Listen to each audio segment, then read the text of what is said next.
Bonjour, ici Yannick Vézina de Pas sorti du bois et bienvenue à la première partie de la série Sur les sentiers de Chamonix, présentée par On.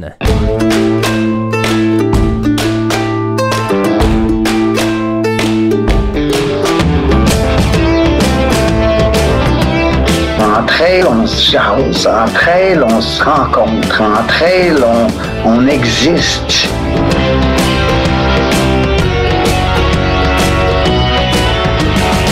On contrôle pas toujours les situations, mais on peut toujours contrôler notre réaction à la situation.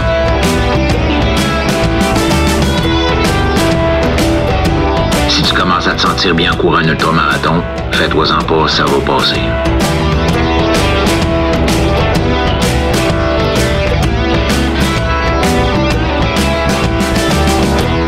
La série Sur les sentiers de Chamonix est présentée par l'équipementier suisse On, une référence en espadrilles et en vêtements de course autant sur route qu'en trail.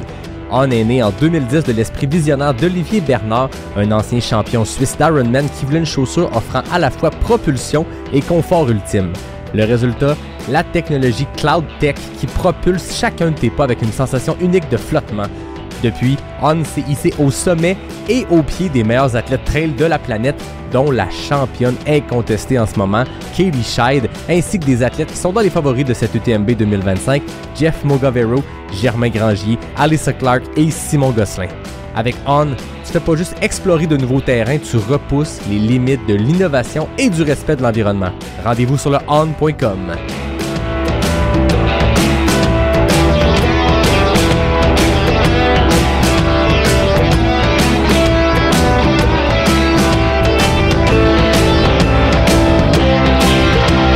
Ouais, ben, on n'est pas sorti du bois, hein?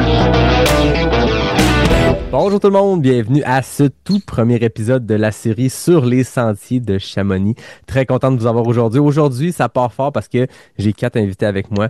C'est des athlètes québécois qui vont participer à l'Ultra Trail du Mont-Blanc la semaine prochaine, chacun dans une épreuve différente. C'est ça le concept aujourd'hui, hein? 4 courses, 4 Québécois. Élisa Morin, Julie Lesage, Alexis Lucier et Guillaume Dagenet. Bienvenue à Pas sorti du bois. Merci. Merci. Comment ça fort? 4 invités pour le prix d'un, c'est quelque chose. Elisa, t'es déjà passé au podcast. Je suis allé vérifier, c'était l'épisode 210 à l'époque. Ça fait pas si longtemps. Julie, de ton côté, c'était l'épisode 208. Alexis, t'as déjà assisté à un épisode live dans mon sous-sol ici, alors que je recevais quelqu'un d'autre, mais c'est ta première fois comme invité. Et Guillaume, ben, c'est ton baptême pour vrai de vrai. Toi, t'es jamais passé au podcast ni assisté. Bienvenue à vous 4. Je suis très content de vous avoir, très content de jaser de l'UTMB parce que là, bon, on enregistre un petit peu avant le moment de diffusion, mais il y a quand même une petite fébrilité qui arrive quand l'UTMB s'en vient, quand le mois d'août commence. Est-ce que vous commencez à sentir cette petite fébrilité-là du gros objectif, je suppose, A de l'année qui approche? Guillaume, toi, comment tu te sens? J'ai été quand même assez chanceux d'être sélectionné pour l'UTMB. Je m'attendais vraiment pas à faire ça cette année. Puis, ouais, je suis quand même assez nerveux, mais je fais mes devoirs pour l'instant, puis je vais espérer que ça se passe bien. On pourra parler de ces devoirs-là un peu plus tard. On va vouloir parler de votre préparation, de ce qui vous a mené aussi à l'UTMB. On sait que c'est pas une simple tâche de se qualifier pour cette course-là, que ce soit en obtenant un dossard comme Elisa et Julie ou en ramassant des Running Stones. Mais dans tous les cas, vous y êtes arrivés. On va pouvoir jaser de tout ça. Donc, vu que c'est le premier épisode de la série, je me permets d'introduire un peu plus ce que ce sera sur les sentiers de Chamonix. C'est 5 épisodes, donc il y en a 2 en introduction. Vous êtes le premier. Dans le deuxième, on parlera d'un autre sujet. Vous le savez, là, les jasettes de geek. C'est un classique de l'UTMB, puis ça fait partie de la série Sur les sentiers de Chamonix. Mais c'est pas juste du podcast Sur les sentiers de Chamonix, ça va aussi se passer directement sur le terrain. Je serai à Chamonix comme vous la semaine prochaine pour enregistrer des épisodes, jaser avec des Québécois sur place. Peut-être qu'on aura même l'occasion de se rejaser à travers la jungle, la folie de Chamonix pendant l'UTMB. J'aimerais bien ça vous avoir à quelques heures peut-être de votre course avant ou après. Mais je vais aussi espérer rencontrer quelques athlètes internationaux parce que c'est toujours le fun, l'UTMB, pour ça. Il y en a quelques-uns. Puis il va y avoir de la création de contenu, bien sûr, du reportage terrain. Moi, je vais courir l'OCC, fait que je trouverai peut-être une manière de documenter aussi ma course. Et bien sûr, pendant l'UTMB, la course reine, l'épreuve de 176 km, ben, je serai autour du Mont-Blanc dans dans la Cheer Squad de NAC. Donc, il y a l'autobus qui va faire le tour. On va aller faire un peu de folie un peu partout autour du Mont-Blanc et suivre les têtes de course. Donc, ça va être un gros trip. Je vais vous emmener avec moi, avec mes micros. Donc, on va avoir beaucoup de plaisir. Et c'est ça sur les sentiers de Chamonix. Ça et plusieurs autres surprises que vous pourrez découvrir. Le concept aujourd'hui, je le disais, hein, c'est 4 Québécois, 4 courses. Elisa, tu seras notre représentante de l'OCC. Donc, on l'appelle la petite sœur de 57 km et 3500 mètres des plus. Je ne sais pas si c'est vraiment une petite sœur avec ce ratio de dénivelé par kilomètre-là. Mais bref, tu seras sur l'épreuve de 57 km. Julie, dans ton cas, tu participes à la CCC, l'épreuve de 101 km et 6100 mètres de dénivelé positif. Alexis, dans ton cas, tu seras sur la TDS, qui est une course un peu différente des autres, on pourra y revenir. Une petite trotte de 148 km et 9300 mètres de dénivelé. À ce point-là, est-ce qu'on peut considérer que c'est un 100 miles à 12 km du chiffre magique, mais avec un dénivelé qui n'a aucun sens? J'aurais juste à faire un warm-up puis un cool-down, puis on devrait y arriver. Écoute, il y a des 100 miles qui sont officiellement des 100 miles à 155 kilos. Fait que d'après moi, si tu fais un pas pire warm-up, on t'achètera, on va se collecter tout le monde ensemble, on va t'acheter une boucle de ceinture. Donc, tu seras sur cette course-là, qui est celle avec le plus fort ratio de dénivelé par kilomètre de toute l'UTMB, la plus technique aussi. Je ne veux pas te faire peur, là, je vais juste annoncer des faits. Ah, si je n'étais pas stressé avant l'épisode, là, je suis stressé. Et voilà, exact. Alors, tu sais dans quoi tu t'embarques. Et Guillaume Dagenet, dans ton cas, tu participes à l'UTMB, la course reine de, je vais dire les chiffres, pas pour mettre de pression non plus, mais 176 km, hein, parce que pourquoi faire un 100 000 quand on peut y ajouter quasiment un demi-marathon? Et là-dessus, il y a un 10 000 mètres de dénivelé positif tout au plus. Fait que, vous êtes nos 4 représentants. Bien sûr, il y a plusieurs autres Québécois. Je vais en parler en masse dans le reste de la série parce que j'ai compté. Puis, bon, les start lists viennent de sortir. C'est difficile d'avoir un portrait global, mais c'est plus d'une trentaine de Québécois qui sont sur place, plusieurs avec des dossards élites qu'on va surveiller aussi, mais dans tous les cas, le but ici, c'est de célébrer tous nos Québécois, tous nos Québécoises, puis tout le monde, tant qu'à y être, qui participe à l'UTMB. On célèbre les 10 000 personnes. Donc, on commence ça en force avec une présentation de vous. J'ai le goût d'y aller dans l'ordre que je vous ai présenté selon les distances. Donc, Elisa, veux-tu d'abord nous parler de toi, de ce que tu fais dans la vie, puis depuis combien de temps tu cours en entier? Dans la vie, professionnellement, je suis ingénieure dans le bâtiment. Donc, c'est vraiment ma job à temps plein. Et à côté de ça, je cours. Ça ferait comme une job à temps partiel, là. Même si évidemment, je suis pas payée pour ça. Et je cours en sentier depuis, on va dire, j'ai commencé il y a 4 ans, mais je cours sérieusement en sentier depuis 2-3 ans.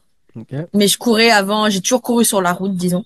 Donc, j'avais ce background-là, mais en sentier, c'est depuis 2-3 ans. Et récemment, citoyenne canadienne, depuis quelques jours, si je me trompe pas. Depuis 10 jours. Wow, félicitations. Ouais, j'ai même changé ma nationalité sur mon profil UTMB. Fait qu'officiellement, tu vas courir pour le drapeau canadien à l'UTMB. Ouais, officiellement. J'adore. Puis en plus, tu vas participer aussi au championnat du monde. Ceux qui sont habitués du café du vendredi, mes petits tours d'actualité que je poste le vendredi matin, ton nom revient souvent parce que je parle souvent des performances de nos Québécois à l'international, de nos Québécois qui joignent l'équipe canadienne. Il me semble dans les dernières semaines, ton nom revenait souvent. Donc, mes excuses si tu entends toujours parler de toi, mais je le mentionnais. Donc, tu vas être sur l'équipe canadienne qui va se rendre au championnat du monde quelques semaines après l'UTMB. Oui, c'est ça. Donc, gros été en vue. C'est un gros été, début d'automne qui s'annonce. Parce que ça a commencé très smooth avec un tout petit QMT 50 où tu as terminé 2e au classement général, mentionnons-le. Le but, c'est de te gêner un peu comme ça. Là. Ça a bien commencé, disons, donc j'espère que ça va continuer comme ça. Aucun doute là-dessus. Julie, de ton côté, tu es déjà passée sur le podcast, mais je pense que pour le bénéfice de celles et ceux peut-être qui viennent d'ajouter l'épisode 208 sur leur liste à écouter un peu plus tard, présente-nous qui tu es. Moi, je suis, disons pour le travail, là, moi je suis néphrologue spécialisée en transplantation. Fait que j'ai une vie professionnelle très active. Puis je fais de la course, moi aussi presque à temps partiel, je dois dire, mais pas payée pour faire ça. Donc moi je fais de la course en sentier, peut-être un peu comme Elisa là, depuis quelques années. Avant j'ai couru sur route pendant des années, puis je suis une ancienne joueuse de soccer avec beaucoup d'années de soccer derrière la cravate. C'est ça, je fais plus de courses puis plus de compétitions, surtout depuis 2 ans. Ça se passe plutôt bien pour toi. Oui, quand ça a commencé, ça a été, j'ai fait vraiment beaucoup de courses l'année passée. Là, cette année, j'en ferai un petit peu moins, là, mais l'année passée, c'était pour une deuxième année, disons, dans le circuit, là, je m'étais quand même aligné un bon horaire, qui a bien été, là. Ça a pas été trop, c'était plutôt agréable, là, mais c'était une grosse année. Certainement. Puis, à travers ça, tu étais venu sur le podcast. Puis, c'est un épisode dont on me parle encore vraiment beaucoup. On avait parlé d'une foule de sujets, mais vu ta spécialité en médecine, vu ton expertise, on avait abordé des sujets où tout bon coureur en sentier devrait être capable de- de- d'identifier des signes qui peuvent mener à des complications pas mal plus graves qu'un DNF, d'un abandon. Puis c'est drôle parce que je me rappelle pas sur quelle course cette année, j'en ai pas fait tant que ça, mais à un moment donné, je cours avec un gars, puis il arrête de pisser. Puis on repart à la course, je l'attends parce qu'on court ensemble depuis un petit bout. C'était sur le QMT. Puis il me dit, hey, Julie serait fière, mon pipi était beau. J'ai fait, wow. Puis je pense qu'il te connaissait pas du tout, mais il avait écouté les signes, il savait qu'il fallait observer ça pour peut-être identifier une déshydratation ou autre. Fait que sache que les gens, quand ils urinent pendant leur course, pensent à toi. Je sais pas qu'est-ce que tu veux faire avec cette information-là, mais je te le dis. Écoute, j'en ai entendu parler sur plusieurs courses, en plein milieu de la nuit, dans les chic-chocs, quand le gars était arrêté, puis faisait pipi rouge, j'en ai entendu parler. Il y a des gens qui m'ont écrit. Ouais, ben tant mieux si ça allumait des lumières sur les risques de la course de la longue distance. Tout à fait. On recommande l'épisode. Puis même, c'est un épisode, je pense que ça vaut la peine d'y retourner aussi parce que c'est des choses qu'on dira jamais assez. Donc, très important. Merci, Julie. Merci d'être là aujourd'hui. Merci de l'invitation. Alexis, de ton côté, présente-nous qui tu es. Euh, Moi, coureur depuis une dizaine d'années maintenant, route, sentier. Dans la vie, je suis gestionnaire des ventes. Puis je fais ça chez Oka, qui est commanditaire aussi de l'UTMB. Fait que ça va me faire une belle semaine chargée, étant donné que moi, je cours ma TDS. Puis le lendemain, je travaille. Fait que je vais espérer avoir une couple d'heures de sommeil. Ça va dépendre comment ça va. Fait que c'est ça. Puis c'est un peu la raison que j'ai. On me voit moins, je cours moins de façon compétitive. Je le fais parce que j'adore ça. Puis j'ai choisi la TDS justement pour ça, parce que j'avais pas besoin de me qualifier, parce que tu parlais un peu plus tôt de à quel point c'est difficile de rentrer dans l'UTMB puis tout ça. Puis la TDS, c'est une des choses qui différencie, c'est que t'as pas besoin de te qualifier. T'as pas besoin de stone. Fait que ça faisait une façon cool d'aller découvrir la vallée de Chamonix. Puis officiellement, ça va être ta plus longue distance à vie, non? Exactement.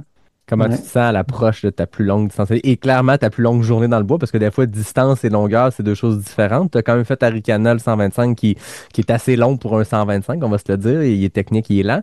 Mais là, dans ce cas-ci, tu t'enlignes pour une vingtaine d'heures et plus dans le bois. Comment on se sent? Ouais. Je suis encore un peu dans le déni. Ça a commencé à partir, ça, quand j'ai regardé la liste de matériel obligatoire la fin de semaine passée, puis que je me suis dit, bon, il faudrait que je vois si ça fait tout dans mon sac. Fait que ça sert à rien, honnêtement, je suis excité, ça va être une belle aventure, puis j'y vais pour finir avant tout. Fait que, ouais. C'est drôle, tu parles de matériel obligatoire. On y reviendra parce qu'on s'entend qu'à l'UTMB, il y en a beaucoup. Puis avec raison, c'est une course en haute montagne. La TDS, notamment, à chaque année, il y a des situations qui démontrent que ça prend tout ce matériel obligatoire-là. Puis j'ai la chance, moi, dans la vie, de compter sur le support de Oka comme coureur grâce à Alexis, d'ailleurs. Puis on a reçu une toute nouvelle veste d'hydratation qui est super confortable. Puis je l'ai portée en masse vide, tu sais, avec deux, trois gels, deux, trois gourdes. Et là, quand j'ai vu le matériel obligatoire pour même l'OCC, j'ai fait, oh, il va falloir tester si tout ça rentre parce que il y a du stock, mais c'est important, puis on y reviendra tantôt. Ouais. Guillaume, de ton Ouais. côté, parle-nous de toi. Tu disais que ça fait 2 ans que tu cours en trail et là, tu t'alignes sur la course la plus connue au monde. Parle-nous de toi, de ce que tu fais dans la vie puis ce qui t'a mené jusqu'à l'UTMB. Ouais, ben en fait, moi de profession, je suis pharmacien. Je suis pharmacien depuis 4 ans, puis je suis pharmacien propriétaire depuis 2 ans. Donc j'ai 4 pharmacies, donc ouais, quand même un horaire chargé. Puis j'ai commencé, en fait, à la fin de mes études de pharmacie, c'est là que j'ai commencé à courir un peu plus. En fait, c'était pas mal en pandémie là, que c'est arrivé mes stages de pharmacie.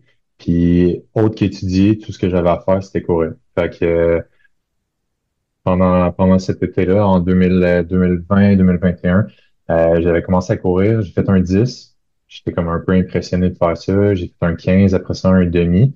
Puis là, ça m'a comme donné la piqûre. Après ça, j'ai rencontré ma copine, puis ma copine a un oncle qui court en trail, qui fait des ultras. Il s'appelle Patrick Descoteaux, qui est ami avec un autre coureur qui s'appelle Étienne Dugas. Je crois que tu le connais. Ouais. En fait, les deux m'ont vraiment donné la piqûre de la trail. Donc, en fait, au 50e anniversaire de l'oncle de ma copine, il s'est fait offrir des souliers Norda, puis j'avais aucune idée c'était quoi. J'avais aucune idée sur tout ce qui entourait la course en trail puis les ultras. Puis c'est eux qui m'ont comme un peu appris le métier. Puis en fait, fin 2023, je suis allé en France. Puis j'ai planifié mon voyage pour aller justement voir l'UTMB, que j'entendais partout quand j'ai commencé à m'intéresser aux ultras. Puis j'ai vu le départ de l'UTMB, puis j'ai trippé. Le soir même du départ de l'UTMB, je me suis dit, qu'est-ce qu'il faut pour me qualifier? Et j'ai vu qu'il fallait ramasser des Rolling Stones, dont des Rolling Stones à une course de 100 km. Fait que, sans hésiter, je me suis inscrit à une course 100 kilos, la Canyon Endurance en Californie, euh, comme 6 mois plus tard, là, au mois d'avril, un petit peu plus. Puis je m'étais promis que la prochaine fois que j'allais aller à Chamonix, ça allait être pour faire l'UTMB. Puis 3 ans plus tard, 2 ans plus tard, j'ai été sélectionné. Ça a été rapide, quand même. Ouais, Du moment qu'on ouais. voit la ligne de départ, qu'on se dit, OK, on va s'inscrire à une première course de 100 km en Californie, puis ça déboule, puis 2 ans plus tard, on s'aligne sur l'UTMB. C'est bien, c'est une belle Ouais, progression. ouais, c'est ça. Tu sais, j'ai couru ma première course en trail au mois d'octobre 2022. J'avais fait un 10 km à Rigaud. J'avais j'avais aucune idée avec quoi courir, là. Je courais avec un gros camelback, des souliers qu'on m'avait passés. J'avais aucune préparation. Après ça, j'ai fait Bromont Ultra 55 l'année d'après. Puis l'année passée, j'ai fait quand même pas mal de courses. Puis là, cette année, je voulais prendre ça plus mollo, prendre mon temps. Fait que j'ai refait la Canyon 100, puis je voulais faire le QMT 135. Puis en janvier, j'ai été sélectionné pour l'UTMB. Fait que ça a comme changé mes plans. J'ai laissé faire mon dossard pour le QMT. Puis là, c'est ça. Je fais mes devoirs pour l'UTMB, puis ça va être mon premier 100 miles. Très, très beau baptême du 100 mètres. C'est un beau défi. Ouais, ça m'effraie un peu, là, mais je pense que ça va bien se passer, là. Je pense que c'est ça aussi l'objectif, des fois, de s'effrayer un peu. Dans le sens que, dans le Ouais, bon puis sens, dans le sens que c'est ça, ça. ça nous titille puis ça nous motive à faire des choses qu'on ferait peut-être pas autrement, c'est-à-dire probablement bien des montées de centre de ski et tout le dénivelé que tu dois mettre dans tes jambes, hein. Ouais, c'est ça. Puis je suis coaché par Anne Champagne. Ok. Puis Anne, elle motive beaucoup les gens, je trouve. Elle pousse vraiment à aller chercher un peu l'inatteignable, là, essayer de viser haut. Puis c'est ce que j'aime, là, le dépassement de soi. C'est un peu pour ça que je suis dans l'ultra, essayer d'aller voir jusqu'à où que je suis capable d'amener mon corps. Puis ouais, c'est ça. Fait que ça fait peur, mais en même temps, c'est un peu comme ça que j'ai commencé, puis j'ai réussi à faire des grandes choses grâce à ça. Fait que continue. Tu as tous les ingrédients pour te rendre au bout. Ouais, Tu as c'est déjà répondu à la question suivante que j'allais poser, mais on va y aller pour nos trois autres interlocuteurs. Est-ce qu'il y a un moment définitif où vous vous rappelez un souvenir par rapport à l'UTMB que vous vous êtes dit, OK, là, je veux la faire. Tu sais, Guillaume, tu l'as dit, de voir ce départ-là tout de suite le lendemain, le soir même, tu regardais comment on se qualifie. Elisa, Alexis, Julie, est-ce qu'il y a un moment comme ça dans votre parcours de trailer où vous vous êtes dit, OK, là, ça devient un objectif, puis là, on l'essaye? Julie? Ben moi aussi, tu sais, j'écoute toujours les courses depuis plusieurs années, les courses de l'UTMB. Moi, je pleure au départ, je pleure aux arrivées. La télé est on toute la journée. Fait que, tu sais, on adore ça. À ma première année de course, j'avais pas vraiment misé sur des courses by UTMB. C'était pas nécessairement dans mes objectifs, mais tu sais, c'est quand même une course de rêve, là. Tu sais, c'est un rêve pouvoir faire ça, puis c'est quelque chose que j'espérais, mais que j'y croyais pas tant que ça. Puis quand l'UTMB a mis une première course by UTMB au Canada, c'est là que j'ai quand même envisagé, je me suis dit, ah, ben, je pourrais aller chercher des Stones là-bas. Puis c'est en Colombie-Britannique, fait que c'est une place qui me plaisait d'aller. Parce que, tu sais, des fois, faire un voyage juste pour aller chercher des Stones, puis faire une course éventuellement, tu sais, c'est beaucoup de sous, c'est beaucoup d'implications. Puis moi, j'ai fait mon fellow en Colombie-Britannique, fait que ça me plaisait beaucoup d'aller là. Fait que j'ai décidé d'aller faire la course. Puis, tu sais, l'idée, c'était de ramasser des points pour les mettre dans le tirage. Puis j'étais quand même inquiète de, tu sais, une course, que ça soit pas suffisamment de points pour être pigé. Puis là, tu sais, là, je m'étais comme mis dans la tête là, avec cette course-là, que là, ça m'intéressait maintenant l'UTMB. Fait que je m'étais d'emblée inscrite pour la course by UTMB au Mexique, qui était au mois de novembre. Fait que je m'étais dit, avec 2 courses, là, peut-être que là, je commence à avoir assez de points pour statistiquement être pigé. Puis, fait que c'est ça. Fait que je me suis rendue à Whistler, puis là, j'étais quand même bien décidée. Puis la dernière fois qu'on s'est parlé, quand j'ai fait le podcast, il y a à peu près 1 an, jour pour jour, j'avais jamais couru un 100 km encore. Puis là, j'étais à la recherche de ma Pain Cave. Puis là, je m'apprêtais à courir le Fjord 100. Puis après ça, je faisais l'UTHC 125. Puis à la suite de ça, je m'en allais à Whistler. Fait que là, c'est pas un 100, mais c'est comme un 100 equivalent pour l'UTMB, là, parce qu'avec le ratio dénivelé, ils considèrent que c'est un équivalent de 100 km. Puis là, quand je suis arrivée à cette course-là, j'étais quand même vraiment fatiguée, là, parce que j'avais en 2 mois fait ces 300 km-là en 2 mois. Fait que là, j'étais arrivée, j'étais vraiment fatiguée, puis je m'étais dit, ben, je vais essayer. Si je vois que j'ai une chance d'avoir un podium, je vais pousser. Puis sinon, ben, je vais être relax, je vais ramasser mes sondes. Puis le mois d'après, ben, un mois et demi après, ben, j'irai en ramasser d'autres au Mexique. Puis là, finalement, quand j'ai vu que là, j'étais capable d'avoir un podium, j'ai vraiment poussé. Puis j'étais tellement brûlée à la fin de la course, mais tout ce que je pensais dans ma tête, c'est je peux pas refaire un autre 100 un mois et demi plus tard. Là. Il faut que je gagne ça puis que ça se finisse. Et que là, je prenne un peu de repos parce que là, je voulais vraiment faire les TMB, mais là, un autre 100, c'était rendu vraiment trop. Fait que là, c'était vraiment rendu dans ma tête, puis là, je l'ai eu, puis là, j'étais bien contente. Fait que la motivation pendant la course est devenue à la fois d'aller chercher un podium, parce qu'on le sait dans ce système-là, un podium ou une cote équivalente. Donc, il y a des subtilités selon les courses, mais des fois, au-delà du podium, si on obtient une certaine cote de performance, on peut y accéder directement. Dans ton cas, tu es allé pour le podium en te disant j'ai mon accès direct et j'ai pas besoin de courir un autre 100 km dans un mois. Je vais faire un quatrième 100 km. C'est d'une pierre deux coups, c'est ça? C'est ça. Mais là, j'ai vu parce que je suis allé revoir, parce que je voulais voir chacun, vous étiez allé chercher où vos stones pour dire les bonnes informations, tu sais. Puis j'ai vu que tu as aussi participé à l'Istria 100. Je me rappelais pas, mais je me rappelais d'avoir suivi cette course-là puis d'avoir vu que tu avais très bien fait là. Ça veut-tu dire que tu as déjà un accès pour l'UTMB 2026? Oui, ben oui, chanceuse de même. Fait que dans le fond, moi, Ben, le chanceuse, ça a pris des performances pour y arriver. Oui, oui, oui. Effectivement. Fait que dans le fond, j'ai eu ma place pour 2025. Puis j'ai bien hésité à quelle course faire parce que là, j'avais l'option de faire la CCC ou faire l'UTMB. Puis là, j'ai vraiment hésité. Là. Puis là, quand je parlais à des gens raisonnables comme mon chum, les gens autour de moi, du coup, là, ils me disaient, ben là, 100 km, c'est à distance, t'es à l'aise, tu commences à en avoir fait plusieurs. Tu sais, fais le 100 km, puis si ça va bien, tu feras autre chose. Puis quand j'en parle à d'autres amis, avec un petit niveau de zèle un peu plus élevé, comme mes amis des cute. Fait que là, je leur disais, devrais-tu faire la CCC ou l'ITMB? Ben là, les gars me répondaient, voir que tu te poses la question. T'as l'option de faire la grande boucle, puis tu choisirais la CCC. Fait que finalement, j'ai choisi la CCC parce que je me suis dit que je serais terrorisée tout l'été par l'ampleur du défi. Mais quand j'ai eu ma place pour 2026 en me qualifiant pour Istria, ben, ça a un peu réglé la question parce que l'année prochaine, si la tendance se maintient, ben, je manquerai pas ma chance sur l'UTMB. Fait que dans le fond, t'avais une question, un ou l'autre, tu vas avoir les deux. Fait que tout le monde est content. Ton chum, tes amis qui sont raisonnables sont contents parce que tu as choisi la CCC cette année.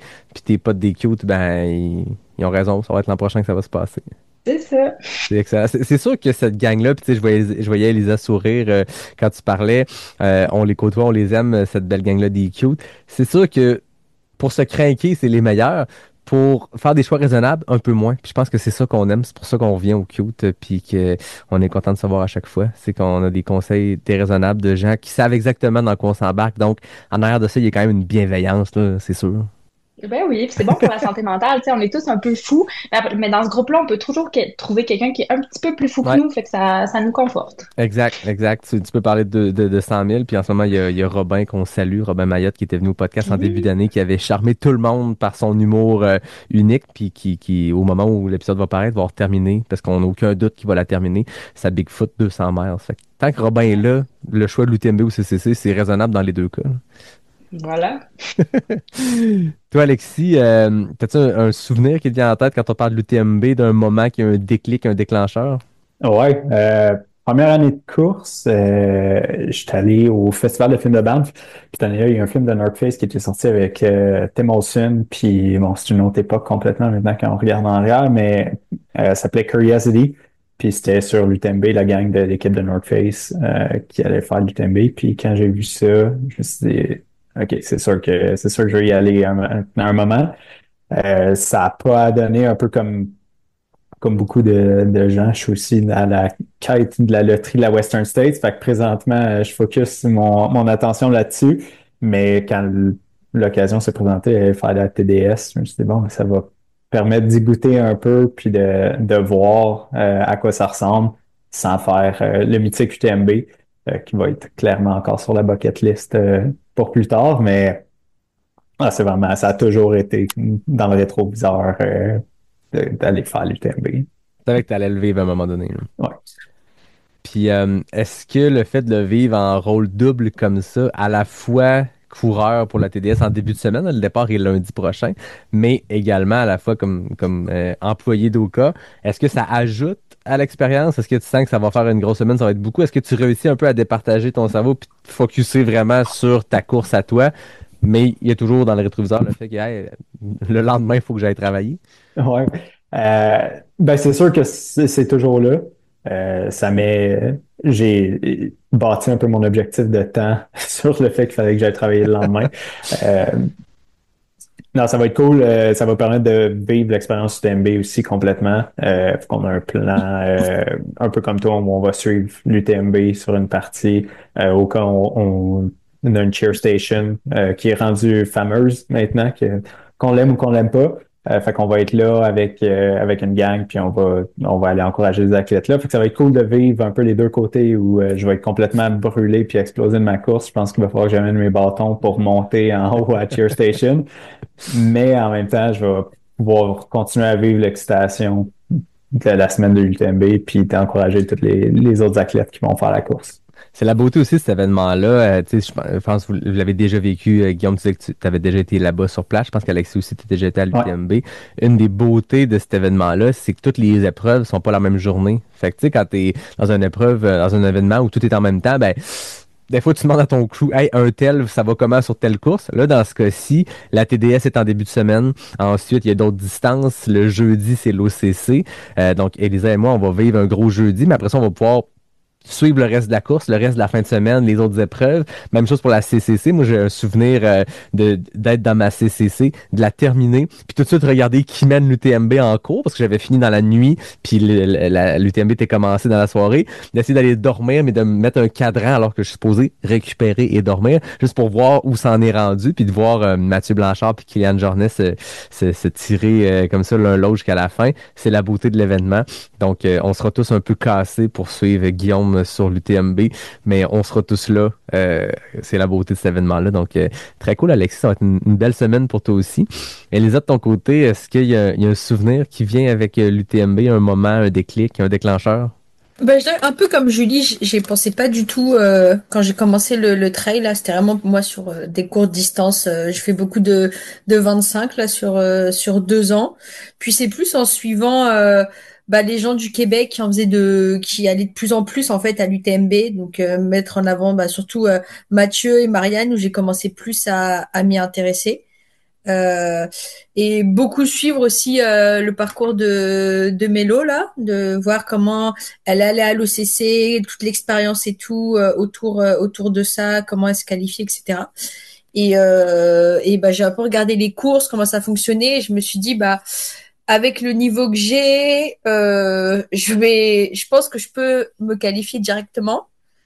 Et c'est pour ça que je suis allée vers Canyon Endurance Race l'année dernière, qui était le major d'Amérique du Nord l'an dernier. Donc, ce qui permettait d'être qualifié automatiquement si on faisait un top 10. Donc, c'était vraiment ça. Donc, c'est ce que j'ai fait.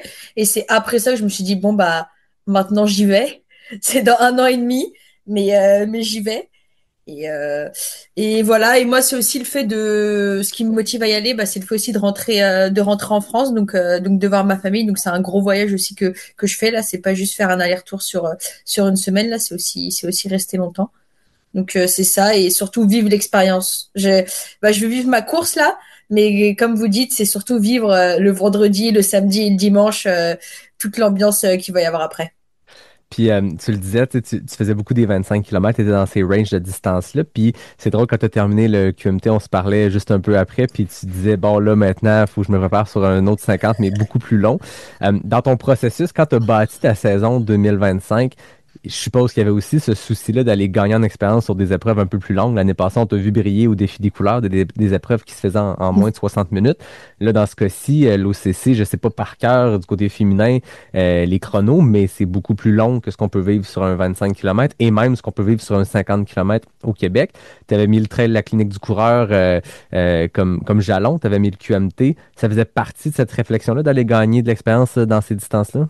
Bah oui, exactement. Bah même le premier jalon que finalement j'ai pas fait à cause d'une fracture de stress, mais c'était Desert Rats. Mhm. Donc début avril qui était 50 km mais assez roulant. Donc oui, je fais la distance 50 mais en 4 heures, 4 heures et demie c'est fini. Donc bah finalement je l'ai pas fait. Et ensuite oui, c'était ça de me faire la clinique. La clinique c'était vraiment c'est un autre 50 mais c'est plus du temps sur les jambes parce que niveau temps, je savais que ça allait me prendre plus de temps que le QMT par la technicité. Bah finalement ça s'est mal fini, j'ai arrêté à 30 km. Donc le QMT oui, c'était vraiment pour moi important de me prouver que je pouvais faire un 50 km. Ce que j'ai réussi, mais je me dis que j'ai encore très peu d'expérience sur la distance et donc que là le 7 km de plus et surtout le presque 1500 mètres de dénivelé positif de plus, ça va être dur là, mais bon, je vais m'entraîner pour ça et m'entraîner comme je peux là et j'espère aller au bout. Enfin, c'est vraiment l'objectif. Donc voilà. Il y a toujours, quand on augmente les distances, ce moment-là où on entre dans une nouvelle zone. Je sais pas si Julie, ça te faisait ça. Les premières fois qu'on approche du 100 km, la première fois que tu dépasses le kilométrage que tu as déjà fait ou la durée de temps sur tes jambes que tu as déjà fait. Moi, je me rappelle regarder ma montre puis faire, oh, 8 heures, peu importe c'est quoi. Oh, j'ai jamais fait ça, moi, courir pendant 8 heures. Puis là, ça augmente. Puis là, tu dis, OK, ça va pas si mal, mais c'est comme une zone inexplorée que c'est intéressant de le découvrir. Toi, Elisa, dans ton cas, tu vas en découvrir une partie, en tout cas, en termes de distance et en termes de temps sur les jambes, sur l'OCC. Tu parlais de la clinique du coureur. Je me permets de le mentionner parce que c'est un partenaire aussi de la série sur les sentiers de Chamonix, mais je trouve que c'est une bonne course, le trail de la clinique du coureur, en préparation à autre chose. C'est un niveau de compétition qui est énorme, donc je pense que beaucoup d'athlètes élites le mettent comme jalon important, mais c'est tôt dans la saison, puis pour des coureurs peut-être comme Guillaume et moi qui sommes plus des mid-packers, des gens qui visent pas nécessairement un podium à l'UTMB, dans tous les cas, c'est un événement qui est ultra technique, qui est long en termes de durée, comme tu le disais, Elisa, puis qui est une bonne préparation pour des projets plus tard dans l'année. Je sais pas, je sais que Guillaume, tu l'as déjà fait, je pense, la clinique du coureur. Julie, tu Ouais. l'as déjà fait par le passé aussi. Je me trompe, je pense que c'est quand même un excellent jalon de début de saison pour se casser les jambes puis participer à un bel événement. L'année passée, je l'avais fait comme entraînement. Moi, je t'ai inscrit au TP100 en Gaspésie. OK. Puis, je pense que c'était une semaine avant la trail de la clinique du coureur. Ouais. Puis, je pense que je m'étais inscrit 7 jours avant. J'avais réussi à trouver un dossard. Puis, je m'étais dit, je vais le faire comme un entraînement pour la Gaspésie. Fait que j'étais parti de Montréal à 4 heures du matin. J'étais descendu à Québec. Il pleuvait toute la journée. Fait que j'ai fait la course. J'étais tout seul. J'avais pas de ravito, personne pour me suivre. Je suis revenu le soir même, mais c'est une bonne course de Je préparation pense que cette avec journée-là complète est une préparation pour l'ultra en termes de Ouais, ouais, durée d'éveil, de se lever c'est très ça. tôt, de s'asseoir dans un Ouais, char 3 heures après un 50 kilos. C'est ambitieux. c'est une bonne préparation pour la Gaspésie parce que j'ai eu de tout, là. J'ai eu de la boue, j'ai eu des levées assez tôt, puis ouais, c'était assez complet. C'est une bonne préparation de début de saison. Julie, tu étais là aussi, je pense, cette édition-là où c'était assez extrêmement mouillé. Il y en avait plus beaucoup, fait que c'était un bon défi de début de saison. C'est quand même moins pire que du chaîné, là. Ben, ça, c'est sûr. Cette année, du chaîné, je pense que ça va comme devenir le standard qu'on n'est pas obligé d'égaler dans le futur, mais ça, Si t'as pas je de pense l'eau que c'est du jamais mi-cuisse, vu. c'est pas, T'es-tu là aussi, c'est pas de la Alexis, boue. cette année, à du chaîné? Non, mais au moins, du chaîné, c'est courable. Oui, c'est ça. Ben là, je sais pas si ça l'était Coureur, tant même que ça. s'il fait beau, c'est une randonnée. Ouais. C'est un bon point. Fait que on salue les amis de la clinique du coureur. J'y pensais parce qu'Elisa t'en parlait, puis j'ai su entre les branches. Je sais même pas si j'ai le droit de dire ça. Au pire, Blaise me chicanera, mais il y a de quoi de beau qui se prépare dans leur jalon pas leur jalon, mais dans leur créneau des événements. Fait que bref, on lance ça dans l'univers. Euh, on est rendu à un segment avant la petite pause pour le message des partenaires qui est nouveau, vous êtes les premiers à y participer dans l'histoire de Pas sorti du bois imaginé. C'est la question Gear présentée par On, parce que le fabricant suisse, encore une fois cette année, est le partenaire. Cette année, sont même le partenaire officiel de la série sur les sentiers de Chamonix. Donc, on les remercie. On qui vont me vêtir pour cette série-là. Et j'aurai certainement l'occasion de parler avec des athlètes aussi de On qui participent à l'UTMB. La question Gear, c'est une question qui va être toute simple, mais qui concerne un sujet très chaud à l'UTMB, c'est-à-dire le matériel obligatoire. On le sait, la liste est longue. C'est normal quand on se lance dans des épreuves aussi costaudes en haute montagne où les températures changent, mais la question est la suivante, puis on va le faire en mode tour de table. Parmi toute la liste de matériel obligatoire de votre épreuve, quelle est la pièce d'équipement essentielle selon vous que vous allez utiliser? Parce qu'on s'entend, si je pose la question, c'est quoi le gear que vous allez utiliser?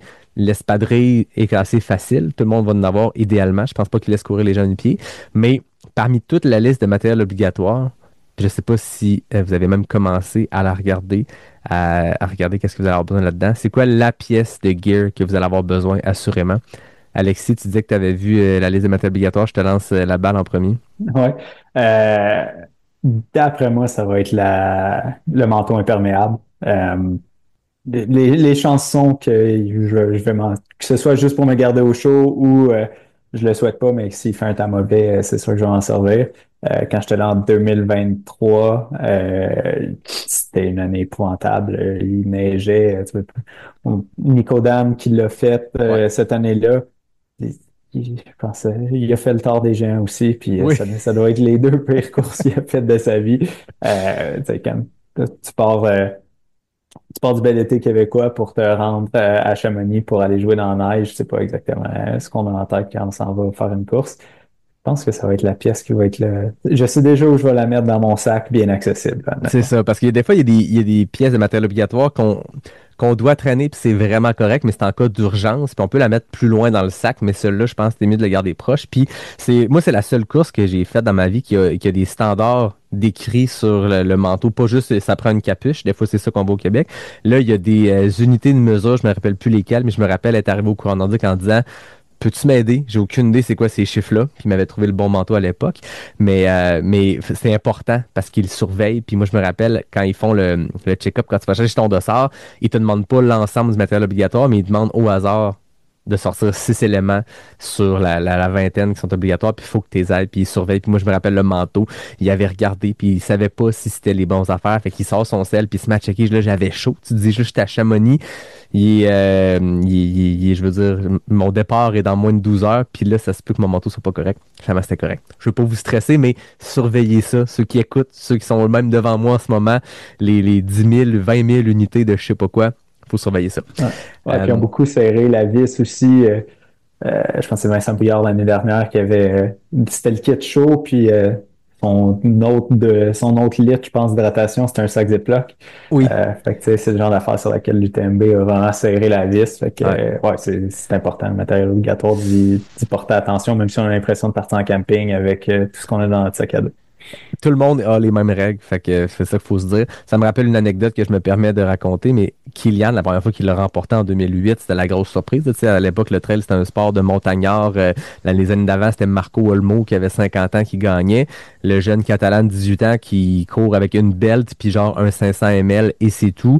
Puis l'année suivante, l'UTMB avait obligé la veste d'hydratation, mais il n'avait pas dit la taille Donc, Kylian s'était fait faire par Salomon un porte-clés, gros comme, je sais pas, moi, un petit carré 3 pouces par 3 pouces, une mini veste d'hydratation qui rentrait dans sa poche, puis il avait pu courir, il devait être le seul sur l'UTMB à pas avoir une veste, mais il avait respecté la règle. L'année d'après, ils ont demandé une veste qui peut porter X nombre de litres d'eau et tout ça. Fait que voilà, n'essayez pas d'en passer une petite vite à l'UTMB. Elisa, de ton côté, c'est quoi la pièce de matériel obligatoire que tu penses que tu vas assurément utiliser sur ton OCC?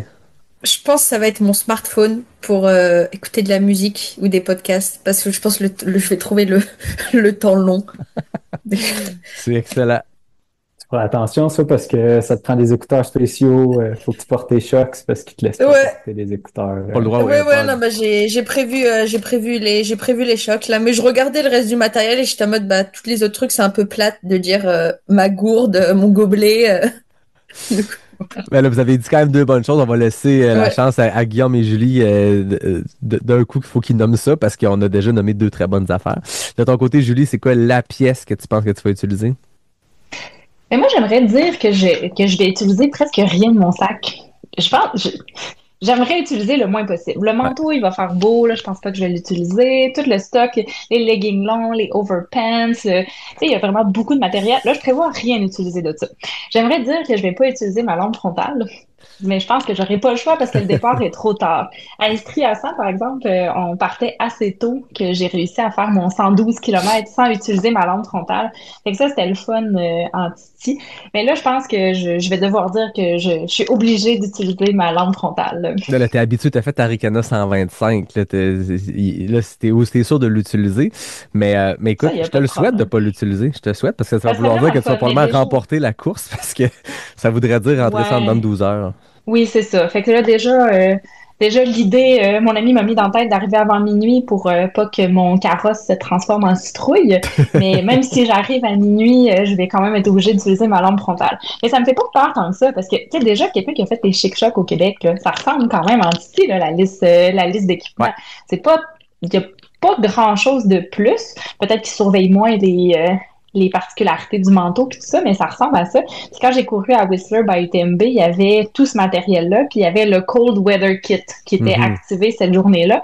Fait qu'il fallait que je me trouve, dernière minute, parce que j'avais pas prévu, trouver un magasin de sport pour avoir des protective eyewear, donc des lunettes de squash que j'avais mis dans mon sac à dos, des gros gants. Fait qu'il avait fallu ajouter tout le matériel supplémentaire dans mon sac à dos.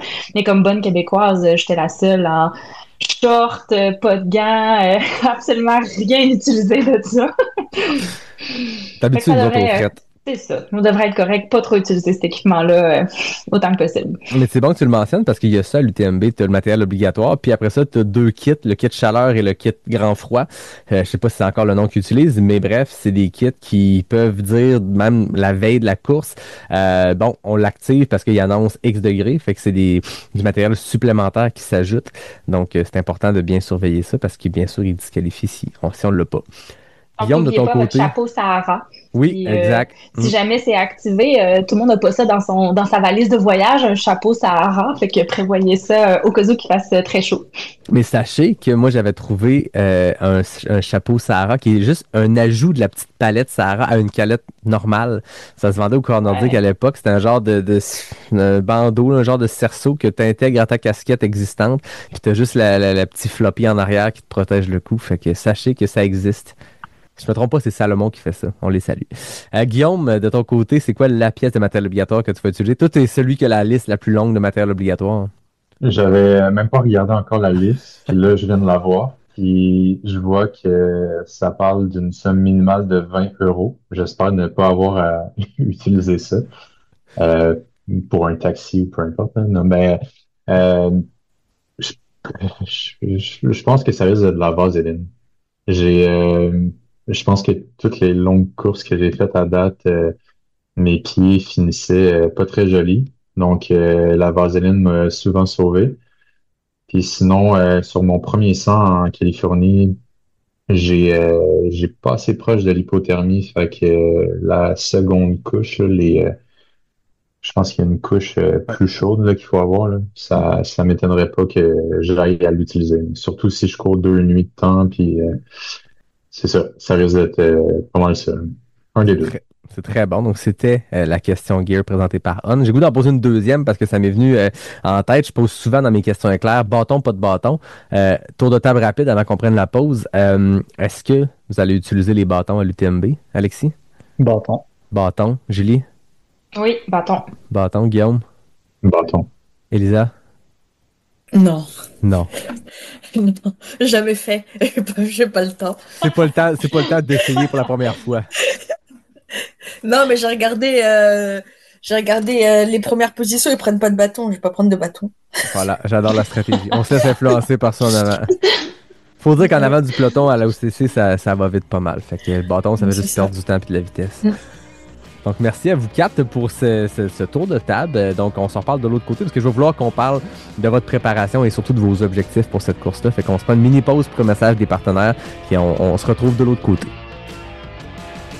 L'équipe Simpson est partenaire voyage de la série et cette année, le regroupement de courtiers hypothécaires de l'ultra-marathonienne Stéphanie Simpson nous emmène à Chamonix pour l'UTMB.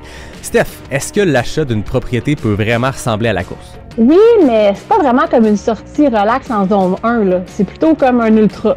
C'est un long parcours, il y a plein de décisions importantes, il y a des sections techniques, puis parfois, il y a une coupe de coups durs puis des imprévus. Mais la bonne nouvelle, c'est que t'es pas obligé d'y aller tout seul.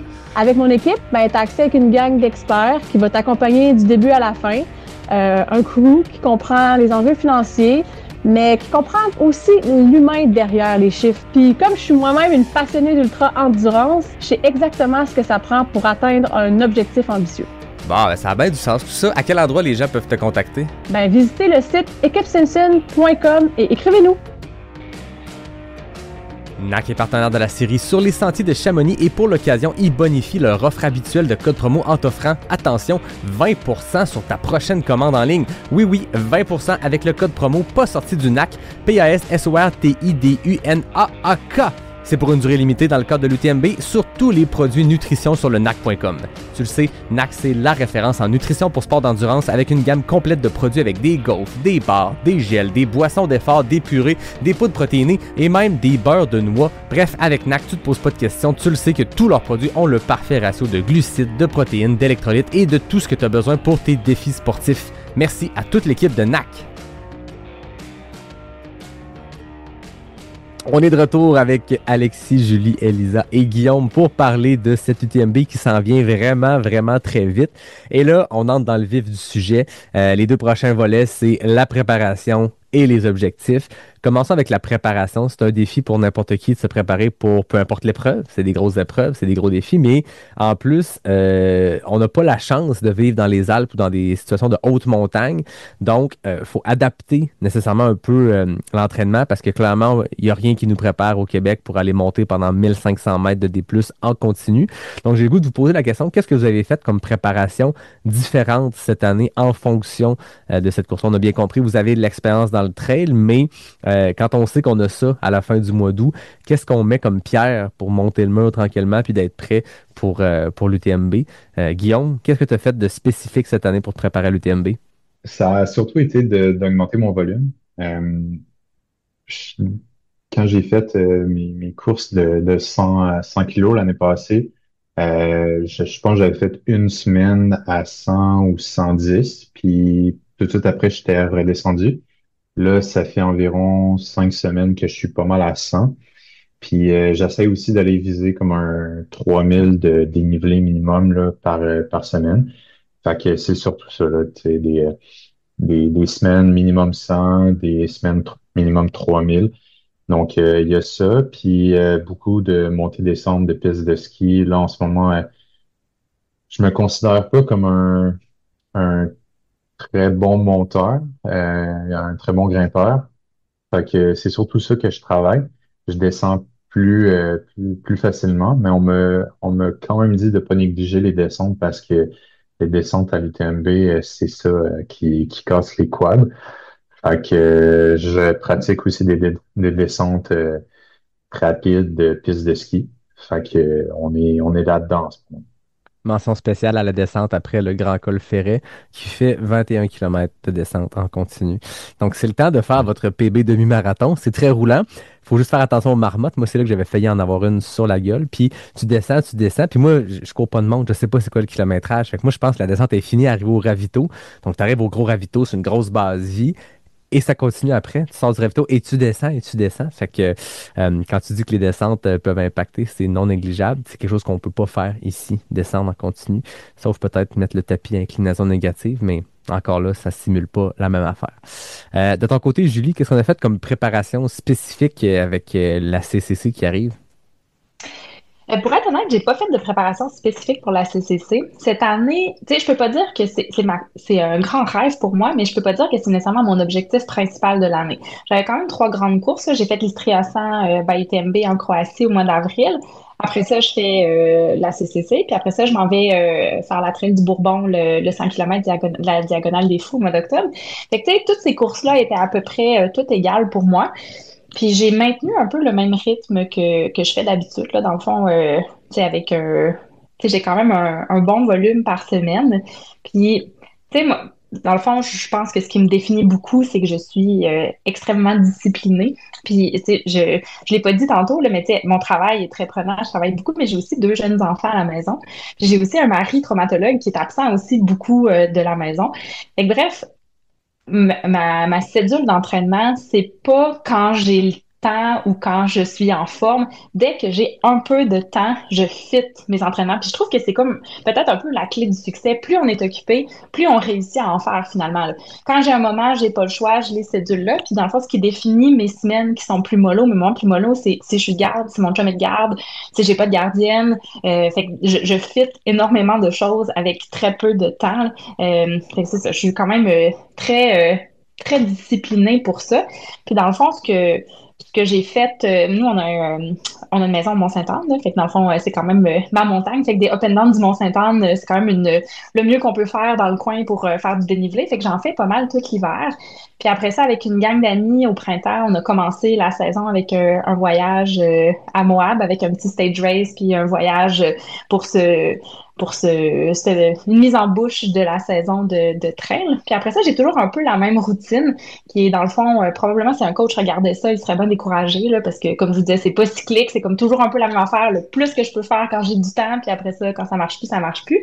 Fait que dans le fond, moi, je fais du commute, je l'avais raconté à l'autre épisode, là, je me rends au travail à la course, puis je reviens, fait que je fais environ une centaine de kilomètres de commute sur route par semaine, incluant le mercredi matin, que c'est le club de course, que là, je fais plus un 25 kilomètres ce matin-là avec la gang. Ce que j'ai intégré de nouveau cette année, c'est que je fais des intervalles au crew.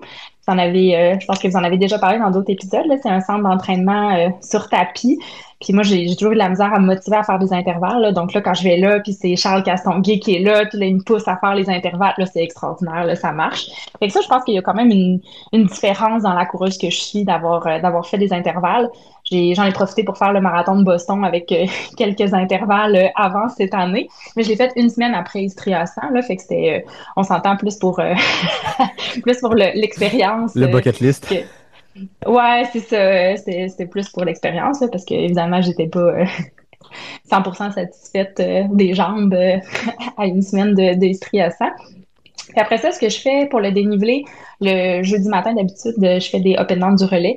Fait qu'un 6 à 8 de up and down du relais avant d'aller travailler. Puis la fin de semaine, je fais des longues, là. Fait que c'est quand même pas rare que je fais 2 longues, sinon au moins une longue la fin de semaine avec quand même pas mal de dénivelé. C'est ça. Fait que c'est la routine qui est pas mal ça à chaque semaine. Puis rien de différent finalement pour la CCC par rapport aux autres courses. Ben, c'est excellent. Alexis, de ton côté, comment on se prépare pour la TDS? Moi, c'est vraiment la descente que j'ai mis sur mon radar. Je suis quelqu'un qui grimpe assez bien. Je pense un certain talent naturel à grimper. Fait que j'ai la chance d'habiter à Bromont. Fait que ça a été beaucoup de up and down de la montagne. La Brome, qui est comme la piste de montée principale, je la connais par cœur maintenant. Fait que j'ai fait ça, puis souvent j'essaie de faire des doubles où je vais aller faire un peu comme Guillaume disait, là, descendre rapidement la montagne.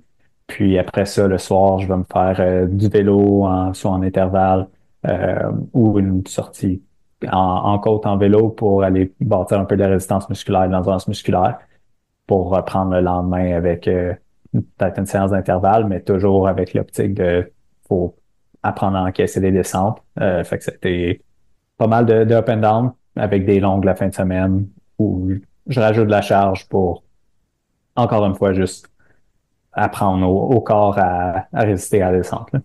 Puis est-ce que tu as fait des combinaisons de gros entraînements, ce qu'on appelle souvent des week-end shocks de 2, 3 jours consécutifs, de mettre une grosse charge pour simuler avec un peu plus de repos qu'une course de 100, 150 km, mais quand même simuler un volume immense en peu de temps? Ouais, au début de l'été, j'ai fait pas mal c'est ça, je faisais des combinaisons vélo-bike avec des grosses fins de semaine d'entraînement. Ça a pris le bord un peu il y en a qui le savent peut-être. J'ai été frappé par une auto en vélo. Fait que m'entraîner sur Zwift en vélo l'été dans le garage, j'ai un peu moins la passion. Fait que ça a été plus de week-end à la course. Puis étant donné que je sais, ça fait assez longtemps que je le fais, que je connais ma limite. Fait que tu sais, j'y vais jusqu'à ce que je suis capable d'encaisser. Puis après ça, mais je me dis que ça va tenir jusqu'à TDS. Est-ce que suite à cet accident-là dont tu parles, ben, nécessairement, tu as eu peur pas juste pour tes objectifs de course, pour ta vie, mais dans ce cas-là, une fois que ça est écarté puis qu'on le sait que ça va bien aller, est-ce que en ce moment ça t'impacte encore physiquement, cet accident-là, dans tes entraînements, dans ta préparation? Non, mais là, j'ai encore le bras dans le. Ben, au moment où l'épisode va paraître, j'ai plus le bras dans le plâtre. Ah, ben Mais voilà. Dans le jusqu'à futur. tout récemment, avant l'épisode, j'avais encore le bras dans le plâtre. Fait que je dirais que ça n'a pas impacté beaucoup, mais ça a réduit un peu, c'est ça, la charge que j'étais capable de faire à vélo qui m'aidait quand même grandement à rentrer juste de l'endurance du volume qui est pas, qui impacte pas puis qui risque pas de blessure. Ouais, ben, intéressant. Elisa, de ton côté, comment on se prépare pour l'OCC en vivant au Québec? J'ai pas forcément augmenté mon volume en course à pied parce que je réagis pas bien à ça. Je fais quand même beaucoup de vélo à côté. En vivant vraiment à même Québec, je pense que c'est un peu comme Julie, la semaine, ça va être sur la route en fait. Sur la route et moi qui viens de la route, je fais toujours 2 entraînements d'intervalle sur route. Je pense que ça aide surtout pour tout le côté puissance, parce que j'adore ça en fait. J'adore aller vite. Et par contre le week-end, j'essaye vraiment d'aller en sentier, de courir les 2 jours en sentier et de faire des up and down là comme l'a dit Julie. J'étais à Orford le week-end dernier. Là je vais aller au Mont-Sainte-Anne. Donc c'est ça et un entraînement en musculation aussi spécifique 2 fois par semaine que j'ai demandé à Charles Castonguay de me le faire pour vraiment travailler ce côté excentrique. Donc je pense que c'est efficace parce que j'ai commencé la semaine dernière, j'ai été raquée toute la semaine. Mais là ça va donc c'est ça, c'est aller le week-end faire des up and down et faire de la muscu, être régulier et après je pense dans tous les cas on aura quand même mal des longues montées et des longues descentes en fait on se prépare au mieux mais ça sera jamais idéal que si on vivait dans les Alpes ou dans les Pyrénées ou proche des Rocheuses. Non, clairement. Tantôt, Guillaume, tu le disais, tu es coaché par Anne Champagne. Julie, tu le disais que tu n'étais pas coaché, mais que si un coach voyait ce que tu fais, il serait découragé. Moi, j'aurais le goût de dire, quand ce coach-là verrait les résultats, je pense qu'il n'y aurait rien à dire. Alexis, Elisa, est-ce que vous êtes suivi par un coach vraiment pour la course à pied sur une base régulière? Pas moi. Non? Elisa? Moi, oui. Toujours le même coach que j'ai quand j'ai commencé à courir sur la route au Québec. Là. Donc, Okay. Oui. C'est juste que mes entraînements n'ont pas changé en soi. C'est juste que je vais courir en trail quand je peux courir en trail. Et c'est quoi votre montagne préférée, votre montagne de prédilection pour aller faire des laps puis se mettre en jambes en prévision de ces grosses montagnes-là? Elisa? Je dirais le Mont-Sainte-Anne là, c'est pas le plus proche de Québec mais c'est le plus haut. Celui-là on peut faire le plus de dénivelé. Je pense que le chemin de service vraiment qui fait quasiment 5 kilos là est une des meilleures simulations au niveau distance et ratio de la pente. C'est bien je comprends de monter par la crête par exemple là, mais je pense que ça simule pas bien. Je pense que c'est trop pentu par rapport à ce qu'on va avoir à l'UTMB. Donc, ou même à Orford, en fait, pareil, par la 4 kilos, faire la même chose, là. Mais moi, ce serait le Mont-Sainte-Anne. Je suis 100% d'accord avec toi, puis c'est un peu ce que je faisais moi comme préparation, ou ce que je fais même maintenant, mais à ne pas négliger, moi j'avais été surpris de la toute dernière montée de l'UTMB jusqu'à Tête au vent. Cette montée-là, moi je trouve que le meilleur pour simuler au Mont-Saint-Anne, c'est les pionniers. Bon, avec un peu moins d'arbres et plus de vues sur les grands espaces autour, mais c'est le même genre de montée hyper abrupte, puis très technique comme montée. On dit souvent que l'UTMB, c'est pas technique. C'est vrai que les descentes, ils ont passé la balayeuse des sentiers, mais la dernière montée, gardez-vous des jambes pour là. Peut-être que vous le saviez déjà, c'est le conseil que je peux vous donner, puis que je me rappelle pendant que tu disais tantôt comment simuler ça. Clairement, j'aurais dû faire plus de pionniers cette fois-là. Guillaume, dans ton cas, c'est quoi la montagne de prédilection? Je m'entraîne beaucoup à Bromont. J'aime beaucoup l'Estrie, fait que c'est souvent Bromont. Là, dernièrement, c'est plus Offord. Fait que je fais des montées-descentes de la grande coulée, puis je descends par la 4 km. Fait que je vais chercher du volume puis du dénivelé comme ça. Mais je pense que tous mes entraînements au cours de l'année, autant été qu'hiver, ça se fait à Bromont. Là. Je trouve que c'est une montagne qui offre quand même beaucoup d'options. Des fois, tu peux même aller chercher du kilométrage en sortant dans les chemins de terre. Fait que c'est quand même assez vallonné, pas trop technique. Fait que pour les courses que je fais pour l'instant, c'est plus du roulant. Fait que c'est le fun. Puis quand ça tourne plus vers le technique, ben, je rentre dans la montagne. Puis ouais, c'est assez varié. Puis c'est vraiment beau l'Estrie. Fait que ouais, je- j'en profite là-bas. Alexis, on parle de ta région. C'est beau l'Estrie? C'est très beau Fait l'Estrie. qu'on a Les compris que toi, ta cantons, là. montagne de prédilection, c'est Bromont. Exactement, Guillaume m'a volé mon speech. J'ai plus rien à ajouter. On, on, Je suis puis pas vraiment jamais ambassadeur de la croisés. montagne. On s'est Non, jamais mais croisés. Fait que c'est ça. peut-être prochainement. Laisse-moi savoir quand tu passes dans le coin. Certainement. C'est Mais ouais, moi j'ai la chance de pouvoir ouvrir la porte, mettre mes souliers, puis je suis quasiment dans la montagne. Fait que ça a été énormément de laps dans la montagne. Puis comme Guillaume disait, de pouvoir sortir aussi dans les chemins de terre, on réussit quand même à mettre un certain dénivelé, mais en gardant ça roulant, puis sur un terrain qui est pas asphalté. Fait que ça garde ça varié puis le fun. Julie, de ton côté, bon, on comprend le Mont-Saint-Anne, le relais aussi la semaine, c'est tes deux buts de prédilection. Étant sur place au Mont-Saint-Anne, c'est sûr que, tu sais, moi, tous mes entraînements sont sur du temps emprunté. Fait qu'étant là-bas, je peux partir à 4-5 heures du matin, commencer mes entraînements. Mes enfants font du vélo de montagne ou du ski au Mont-Saint-Anne. Fait que c'est sûr que c'est l'endroit rêvé parce que c'est une belle grosse montagne, mais c'est franchement commode. C'est un excellent choix. On est gâtés à Québec quand même. Mais je regarde nos deux amis qui s'entraînent en Estrie. Je pense qu'ils sont bien gâtés aussi. C'est deux belles régions pour se préparer pour ces grosses courses-là. On le sait, il y a beaucoup de Québécois qui ont participé par le passé à l'UTMB. Est-ce que dans votre préparation, dans la dernière année, vous avez consulté une ou des personnes, puis là, c'est le temps de leur envoyer un petit shout-out, un petit coup de chapeau, des gens qui ont déjà participé, qui ont pu vous donner un peu plus d'informations sur la course, parce qu'on le sait, hein, quand on se lance sur un événement qu'on ne connaît pas, on aime savoir un petit peu d'infos supplémentaires. Guillaume, est-ce que tu as consulté quelqu'un, un Québécois, qui a déjà participé à la course? Ouais, deux personnes. Il y a Guillaume Audette avec qui j'ai couru l'année passée en Gaspésie, qui connaît Étienne Dugas, qui avait fait ben, justement l'UTMB. Fait que je lui ai parlé un petit peu. Sinon, il y a un autre coureur qui vient de l'Estrie, ben, qui court beaucoup en Estrie, là, c'est Brendan Lewis Tremblay, court beaucoup. En fait, il est arrivé troisième au QMT cette année là, sur le 32.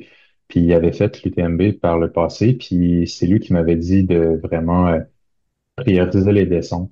Fait que là, dernièrement, avec Anne, justement, on mise fort sur les descentes. Fait que c'est pas mal les deux personnes à qui j'ai parlé. Mais tu sais, en même temps, l'UTMB, c'est quand même difficile d'être sélectionné. Fait que je connais pas beaucoup de Québécois qui ont participé. Puis ouais, c'est pas mal ça. Toi, Julie, est-ce que tu as consulté quelqu'un? Au Non, feeling. honnêtement, non. Non, mais tu as Au feeling. consulté, je pense que c'est le temps qu'on peut raconter ce que tu me parlais ce matin.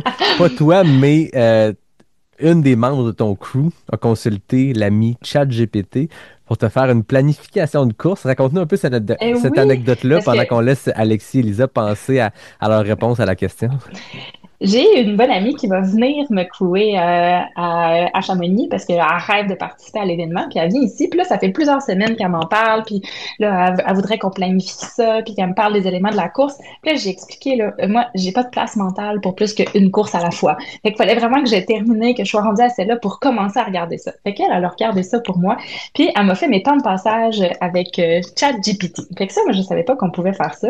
Mais j'avais même pas regardé c'est quoi le profil de la course puis qu'est-ce qu'on faisait. Puis elle m'a envoyé un tableau Excel à la René Morissette avec tous mes temps de passage. Puis moi, je le savais pas parce que dans le fond, tu peux pas avoir les temps de passage des coureurs, te trouver un coureur équivalent puis avoir ces temps de passage. C'est pas des informations qui sont disponibles à moins de stocker leur Strava, mais tu sais, il y a pas de, tu peux pas les voir comme sur d'autres courses. Fait que finalement, tu rentres dans ChatGPT, le profil de la course. Fait que là, ils font par segment les ratios dénivelés par kilomètre avec des coefficients de difficulté pour chaque section.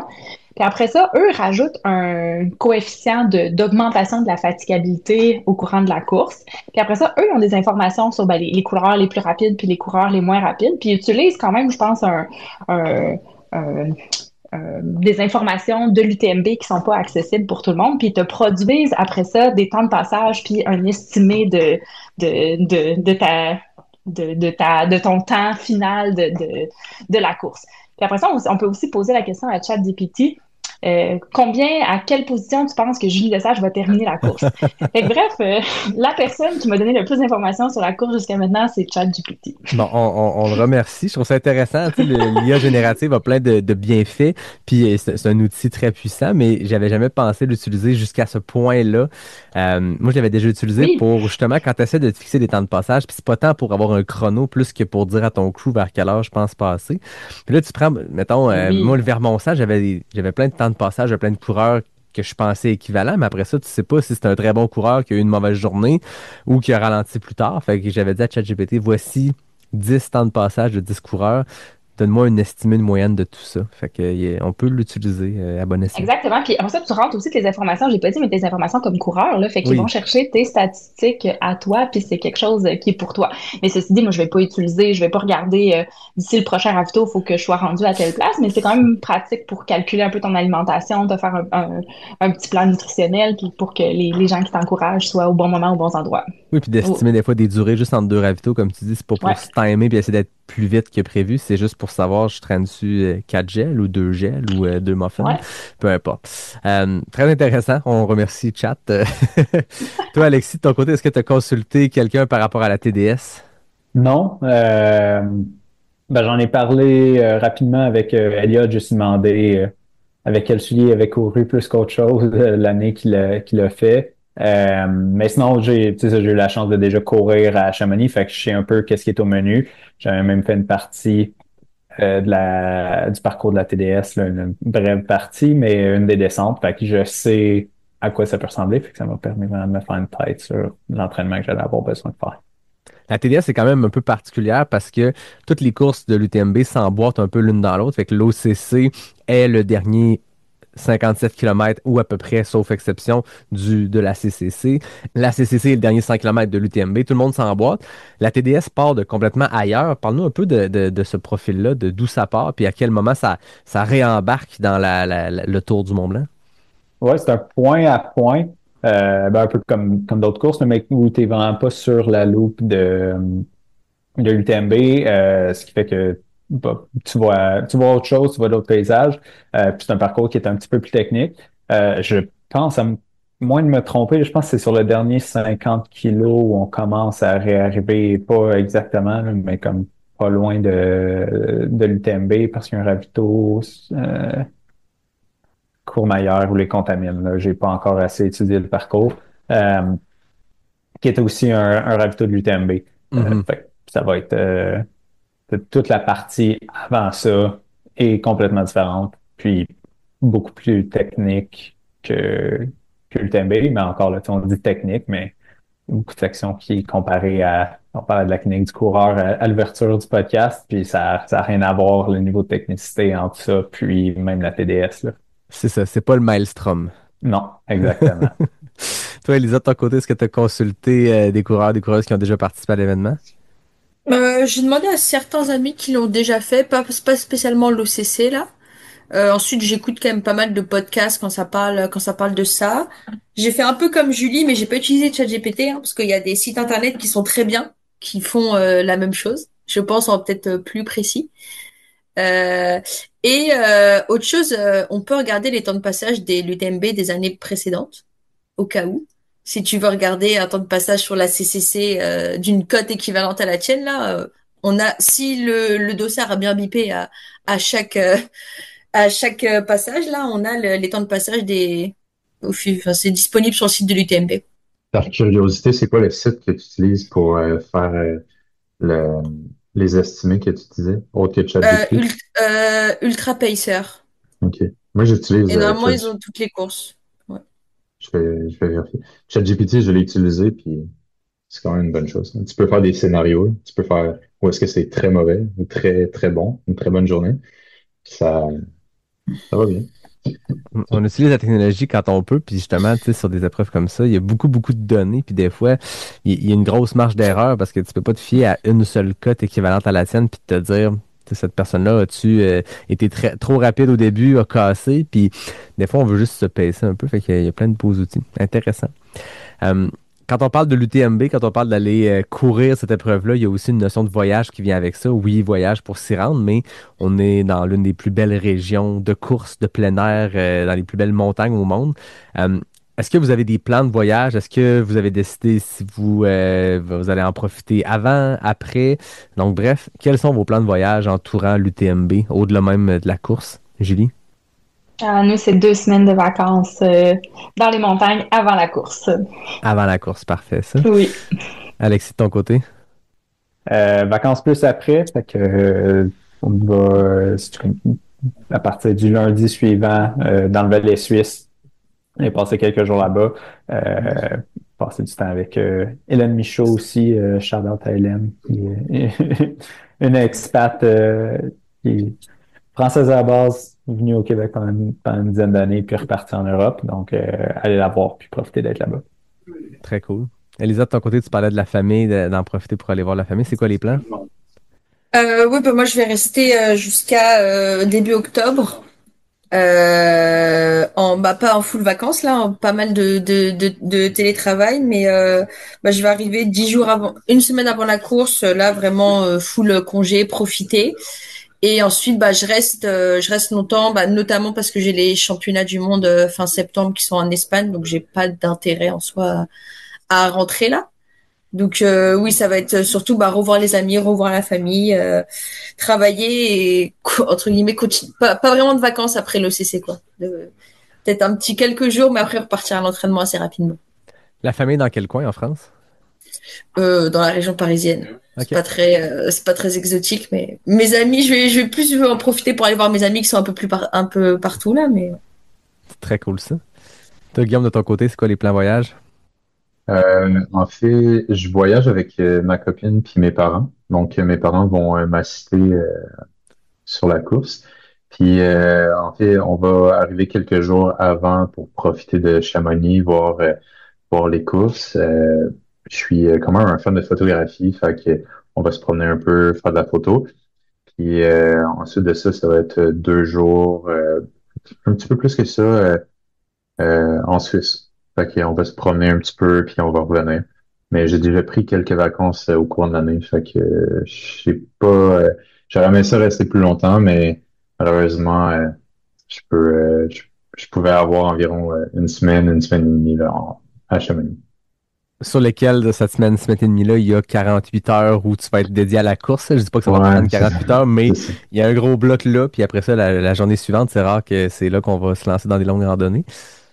Ouais, ben c'est ça. Je pense que les jours qui vont suivre la course, ça sera pas des journées très très actives, là. Ça risque d'être moi assis et mes parents qui se promènent, mais je pense que je vais quand même pouvoir profiter un petit peu de la place. C'est l'occasion d'aller faire l'aiguille du Midi en téléphérique, puis de traverser sur le Mont Blanc italien, puis tout faire ces activités-là Ouais, téléphériques. c'est Les sur la jambes sont moins liste. sollicitées.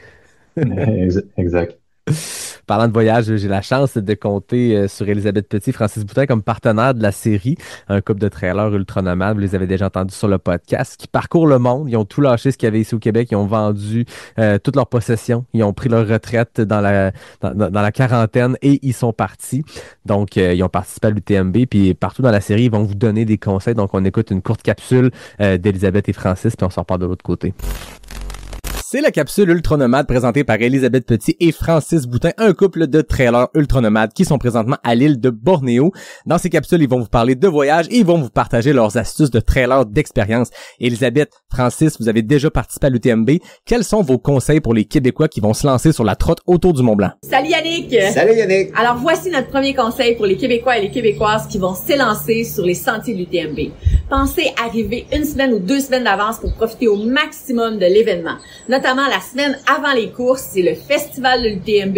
Il y a beaucoup de kiosques, plein d'organisations et d'activités, notamment les Happy Run. Il faut penser à s'inscrire d'avance, mais ça vaut vraiment la peine. Puis en plus, pourquoi pas en profiter pour aller faire la reconnaissance du sentier sur 3 ou 4 jours de refuge en refuge? Ça va vous permettre de profiter des paysages, de prendre plein de photos et ça vous fera une bonne mise en jambes. Notre deuxième conseil est de vous entraîner avec votre matériel obligatoire, car la liste est longue et le sac sera quand même assez gros.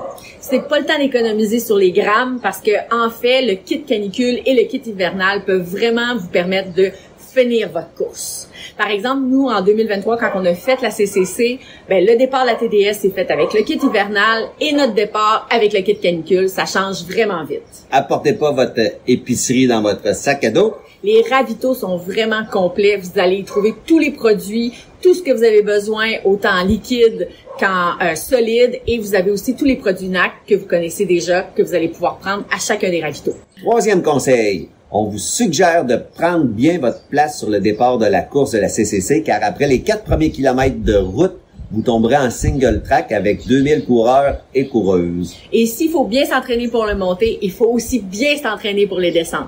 Il y en a plusieurs qui sont longues, sont belles. Notamment, il y en a une qui va vous donner plein de kilomètres gratuites. C'est celle après le Grand Col Ferret, c'est 21 kilomètres. Fait que négligez pas votre entraînement pour les descentes, puis gardez-vous un peu d'énergie pour la dernière descente vers Chamonix. Alors voilà Yannick, ce qui conclut notre première capsule sur les sentiers de Chamonix. Mais un petit dernier conseil en terminant, amusez-vous pleinement, profitez de l'UTMB, c'est l'expérience d'une vie. Puis on te laisse avec cette magnifique vue du mont Kinabalu sur l'île de Bornéo. À la prochaine! Bye! Merci les amis, on se parle très bientôt. Et en attendant, les gens peuvent vous suivre au ultranomade au pluriel.com ou sur les médias sociaux, cherchez Ultranomade. On est de retour pour clore avec nos 4 invités, nos 4 Québécois qui seront sur les 4 courses de l'UTMB. J'ai le goût de terminer avec une question plus ouverte sur quels sont vos objectifs puis vos souhaits. Donc, objectif, oui, peut-être en termes de temps de performance, mais surtout, c'est quoi le souhait? Si on avait à vous souhaiter quelque chose, puis pour ce voyage-là, pour cette course-là, qu'est-ce qu'on pourrait vous souhaiter? Alexis, commençons avec toi. C'est quoi l'objectif? Honnêtement, tenir la course, moi j'y vais pour c'est quand même un sacré monstre, puis j'y vais pour la finir. Ça veut dire je pense moi je me souhaite à moi aucun pépin, que ce soit physique ou matériel ou quoi que ce soit là. Une course où j'ai le sourire puis profiter aussi on souhaite du beau temps aussi. J'ai aimé le positif de Julie tantôt qui disait j'avais pas besoin de mon matériel. Je nous souhaite tous la même chose. Pas de kit grand froid, pas de kit chaleur, puis le manteau imperméable, il reste loin dans le sac. Exactement. On te souhaite ça, Alexis. Julie, de ton côté, c'est quoi l'objectif? C'est quoi les souhaits? Moi, j'ai trouvé que dernièrement, je me suis mis une grosse pression pour les courses que j'avais pas avant. Tu sais, Marc-André Paillé, quand il m'avait fait mon premier podcast, me décrivait comme quelqu'un qui avait une joie de vivre, qui souriait tout le temps, qui allait vraiment chercher du bonheur dans les sentiers. Puis après ça, tu sais, 2024, ça a été comme une grosse année avec quand même beaucoup de succès. Puis tu sais, quand j'ai eu la révélation de l'année de 2024, tu sais, après ça, c'était va-t-elle maintenir en 2025? Puis là, la pression est arrivée, puis là, j'ai vraiment trouvé que j'ai un peu perdu, en tout cas dernièrement, un peu mon bonheur. Là, quand j'ai commencé à Arcana 125, il y a une photo de la ligne de départ. Je suis sur la ligne d'en avant, puis la photo est prise, puis j'ai les bras en l'air, puis Tu sais, je m'en allais courir la course de ma vie, là, puis je pouvais pas croire que j'étais sur le départ d'un 125, puis ça a été comme extraordinaire. Puis la dernière fois, je l'ai senti comme si j'avais fait des devoirs, puis là, je devais produire mon travail. Tu sais, on s'attendait à ce que je livre quelque chose, puis j'ai pas eu autant de plaisir que j'en ai d'habitude. Puis là, la CCC, je redeviens excitée, puis je commence à avoir hâte à la course. Puis je pense que l'intérêt de ça, c'est que je ferai pas un podium. Puis, tu sais, que je regarde, je suis combienième, qui est devant moi, qui est derrière moi. Tu sais, on n'est pas, tu sais, j'espère, tu sais, je veux faire quelque chose de bien, tu sais, j'ai quelque chose en tête de ce qui me rendrait satisfaite. Mais le fait de, tu sais, pas savoir exactement qui est devant, qui est derrière, qui faut que je rattrape. Je pense que ça va m'aider à vraiment profiter de la course. Puis, tu sais, comme je disais, c'est la course d'une vie, là. Fait que le but, c'est d'être fière de moi, d'avoir une belle course, d'avoir des belles sensations. Puis après ça, si je peux atteindre ce que ChatGPT pense que je peux avoir comme position, ben tant mieux. Vas-tu lui réécrire après pour lui dire merci, j'ai suivi ton plan puis je suis rentré dans le temps que tu me prévoyais? C'est intéressant ce que tu dis aussi par rapport à la pression, au plaisir. Tu sais, veux pas, quand on s'est parlé, puis c'est drôle, on s'est réécrit récemment, puis tu disais, hey, c'est fou, la dernière fois qu'on s'était écrit, je pense, avec le compte Pas sorti du bois et toi sur c'était Instagram, la dernière fois qu'on s'était parlé sur ce canal-là, c'était quand on planifiait ta première venue au podcast, puis entre les deux, il s'était passé 1 million de choses, dont 3 courses de 100 km, puis une victoire à Ricana sur le 125, une course qui est toujours très médiatisée, très regardée, très suivie, très compétitive. As-tu senti après qu'il y a comme eu, comme tu dis, cette pression-là de, ben, ça a gagné cette course-là. Après ça, c'est tout ce qui sera pas un podium sera pas, va être une déception, entre guillemets. T'as-tu senti ça des gens autour de toi? T'as-tu senti ça aussi intérieurement tu t'imposais cette pression-là? Oui, vraiment. Puis quand je suis allée courir en Croatie, je me suis dit, personne me connaît, personne sait que je fais ça. Puis, tu sais, ça va me permettre d'en profiter. Puis ça a fonctionné. Puis comme de fait, je regardais pas les positions quand j'étais en Croatie. Puis j'ai regardé la liste de départ. Il y avait 10 élites sur ma distance. Puis souvent, tu sais, il y en a 2-3. Les autres distances, il y en avait 2-3. Puis sur ma distance, il y avait 10 élites. Puis j'ai regardé ça et j'ai dit, tu sais, j'ai donc bien choisi la mauvaise distance. J'aurais pas un dossard pour l'UTMB 2026 avec ça. Mais je me dis, bon, je vais faire entre 10 et 20 finalement, probablement. Puis si je fais un top 10, ben écoute, ça va être une belle surprise. Puis là, ça m'a permis d'en profiter vraiment plus. Puis là, tu sais, quand j'étais confortable, puis mon chum qui est habitué à me clouer, qui sait que je veux pas trop savoir qui est devant, qui est derrière. Puis là, quand j'étais rendue en 4e, que je regardais pas, j'espérais pas, puis il m'a dit, écoute, la 3e est 3 minutes devant toi, puis elle va pas bien. Puis là, c'est à ce moment-là que j'étais capable de pousser puis d'aller chercher quelque chose. Mais tu sais, justement parce qu'il n'y avait pas eu de pression toute la course, puis tu sais, je m'attendais un peu à rien. Mais ouais, effectivement, c'est une pression plate là, que c'est moi avec ma tête là. C'est à moi à régler ça. Mais à la CCC, j'ai l'espoir que ça va me permettre d'en profiter plus parce que personne ne veut savoir là. Tu sais, je suis 23, 29, tu sais, 32. Tu sais ça change rien, finalement. Ben, je te le souhaite. Amuse-toi. La bonne course pour ça. À 2000 coureurs, ça l'enlève aussi le suivi de l'autre. Es-tu proche? Il va y avoir beaucoup de monde proche, beaucoup de monde en avant, beaucoup de monde en arrière.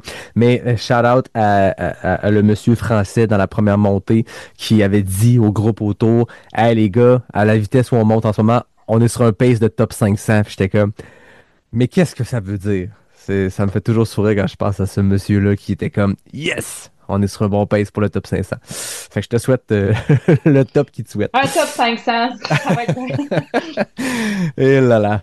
Elisa, de ton côté, c'est quoi l'objectif? Qu'est-ce qu'on te souhaite pour cette course-là? Je dirais comme l'a dit Alex tout à l'heure, une bonne météo. Parce que vraiment, moi, s'il pleut, ça va me démoraliser. Je déteste ça.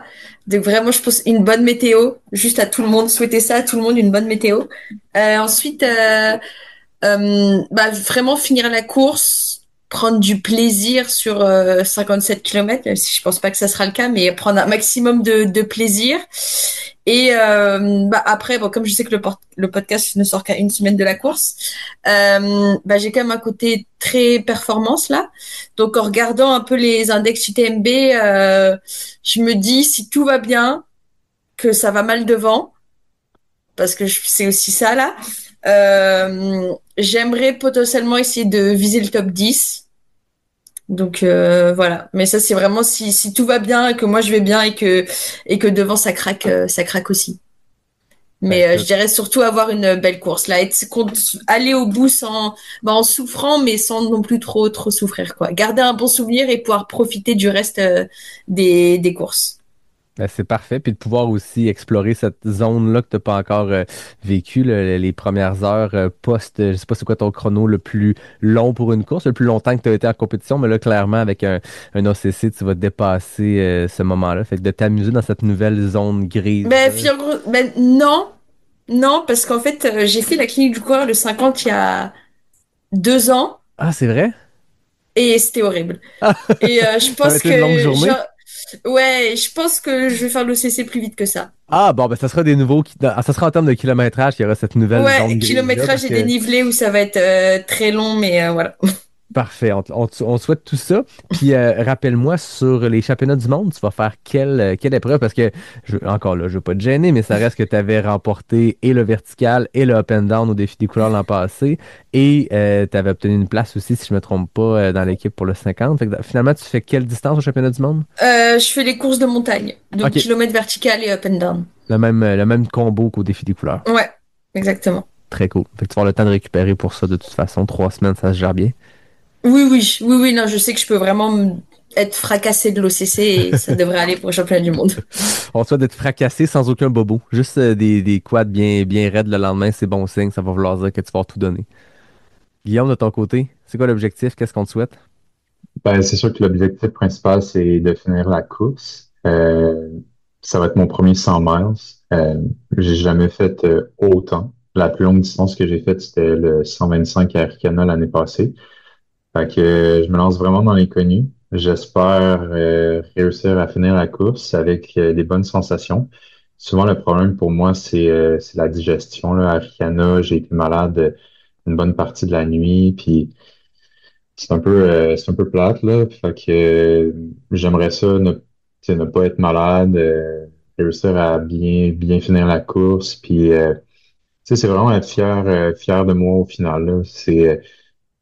Je peux pas viser un podium à l'UTMB, là. Surtout que ça fait juste 2 ans que je cours en trail, là. Fait que tu sais, c'est impossible. Fait, pour moi, c'est vraiment profiter de l'aventure. Je pense que ça va être vraiment le fun, autant les paysages que tu sais, l'ambiance avant, après. Fait que c'est juste bâtir une, un beau souvenir là, avec tout ça. Donc, c'est ça, avoir du fun.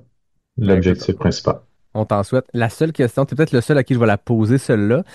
Est-ce que l'aspect sommeil aussi fait partie de ta préparation? Est-ce que tu t'es mis dans des situations où, parce qu'on s'entend, l'UTMB, pour la plupart des coureurs, c'est 2 nuits, parce qu'avec un départ à 18 heures, nécessairement, il va y avoir une deuxième nuit, sauf peut-être pour les premiers. Dans ce cas-ci, est-ce qu'il y a une préparation dans ce que tu fais présentement? Est-ce que tu sais si tu réagis bien à la carence de sommeil? Ouais, quand même. En fait, avec le 125 Arcana l'année passée, je m'étais levé, j'avais assez de dormir. Le départ était en après-midi, fait que j'avais essayé de dormir le plus longtemps possible, mais j'étais tellement sur le nerf que j'avais fini par me lever tôt. Puis, tu sais, pour bien finir mes courses, je me mets jamais dans le rouge, fait que je prends tout le temps mon temps. Puis ça m'avait, tu sais, j'ai pas fini dernier, mais j'ai pas fini premier. Fait que, tu sais, ça m'a pris du temps sur le 125. Puis je pense qu'au total, j'étais resté réveillé 35 heures. Fait que, tu sais, à la fin, je réalisais que c'était quand même pas mal, mais je réalisais aussi que j'étais capable de toffer le manque de sommeil un peu. Euh, Puis là, dernièrement, là, avec le volume, puis la job, ben, ça arrive souvent que je me lève tôt, je me couche tard, puis je réalise que justement, c'est ça, je suis capable de pas trop dormir. J'essaie quand même de prioriser mon sommeil parce que la récup, c'est important, mais je fais pas de préparation spécifique à ça parce que j'ai l'impression que ça va trop impacter mon entraînement actuel. Puis une dette de sommeil, ben, ça peut ça peut avoir un impact là, sur plusieurs jours. Là. Fait que j'ai pas vraiment d'entraînement spécifique par rapport à ça. J'ai hâte de voir. On entend souvent parler comme quoi il y a des gens qui ont des hallucinations. Je m'attends à des drôles d'événements là, durant la nuit à la montagne. J'espère que ça va pas me mettre dans des situations de danger. Mais j'ai hâte de voir. Ça va être, toute une aventure. On t'en souhaite. On souhaite des hallucinations non dangereuses, juste des bonnes anecdotes qui se racontent bien par après puis qui font rire. Alexis, je Ouais. disais tantôt, il y a juste Guillaume qui peut répondre à cette question-là, mais c'est faux. Je veux dire, la TDS, clairement, tu peux avoir une carence de sommeil. Tu as un peu le même processus. Tu as fait le 125 Arikana comme peut-être le plus gros défi de carence de sommeil. Dans ton cas, comment tu réagis à cette carence-là? Correct, j'ai pas trop peur. Honnêtement, j'aime mieux partir tard versus partir tôt le matin. Un des attraits de la TDS pour moi, c'était ce départ-là. On part à 11h30 le soir. Tu fais ta première nuit frais, avec l'espoir de finir avant d'être trop loin dans la deuxième nuit. Puis un peu comme Guillaume, l'entraînement à courir la nuit, c'est pas quelque chose auquel je crois. Je pense que c'est juste vraiment un détriment à ta vie en général puis ton entraînement, puisque tu creuses ton trou, tu creuses ta tombe en dormant pas, puis c'est difficile à rattraper par après. On, on va voir, on va mettre la frontale. Puis je pense que c'est un des avantages. On entend beaucoup les gens dire ah ben faut apprendre à gérer notre matériel pour bien performer sur les courses dans les Alpes puis tout ça. Un des avantages qu'on a à courir au Québec, c'est que les couches, la lampe frontale, ben la moitié de l'année on s'en sert puis on sait comment ça fonctionne. Fait que c'est pas quelque chose qui me fait peur ou qui me stresse plus que ça. Excellent. Dernière question promis. L'UTMB, on le sait, c'est le sommet mondial du trail. Toutes les plus grandes vedettes de notre sport, les plus grands coureurs, coureuses sont là, que ce soit pour courir ou parce que sont dans le boot de leur marque puis qu'ils sont présents. Si on pouvait vous offrir une conversation de 5 minutes autour d'un café avec la personnalité trail de votre choix, ça serait qui? Julie? Il y en a beaucoup, là. J'adore Courtney, là. Je suis une fan finie de Courtney, c'est sûr. Annelise Rousset, ben là, c'est sa dernière année, mais je capote sur elle quand elle court. Je trouve que c'est comme un ange, là. Tu sais, elle est tellement légère, elle est tellement extraordinaire. Mais je vais dire Tony McCann, parce qu'elle va prendre le départ avec moi, puis Ouais. c'est une athlète que j'adore. J'ai même écrit sur Instagram, elle m'a répondu hier, écoute, le bonheur, là. Je courrai probablement, je courrai définitivement pas un seul kilomètre avec elle, mais je suis vraiment excitée de prendre le départ de la même course qu'elle. Très cool, l'athlète sud-africaine, si je ne me trompe pas. Exactement. Puis d'ailleurs, j'ai le goût d'aller faire l'ITCT Oui, justement pour parce que je regarde ces courses là-bas, je l'envisage très fortement pour cet automne, puis est en partie un des éléments de motivation. très cool. Bon, on te souhaite un 5 minutes avec Tony McCann sur le sentier ou dans les jours avant ou après. Oui. Guillaume, de ton côté, si tu avais 5 minutes à passer avec n'importe qui que tu pourrais croiser à Chamonix, ce serait qui? Ben, je pense que ce serait Rod Farvard Mhm. qui avait fini deuxième là, l'année passée à la Western State. Quand j'ai fait la Canyon l'année passée, je l'avais croisé au kiosque UTMB, là, où est-ce qu'on pouvait acheter des souvenirs. J'avais été impressionné par sa moustache. Je sais pas pourquoi, mais ça m'avait comme marqué. Puis juste de le voir, je me suis dit, c'est sûr que lui il est fort, là. Sa moustache imposante, elle m'a comme marqué.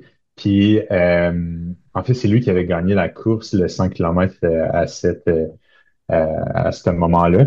Puis j'étais vraiment impressionné. Puis tu sais, d'année en année, j'en apprends sur la trail, ça fait pas longtemps. Puis j'essaie de m'intéresser le plus possible à ça. Puis quand je suis allé lire sur le personnage, j'ai vu que c'est un gars de mon âge. Tu sais, je pense qu'il a 29.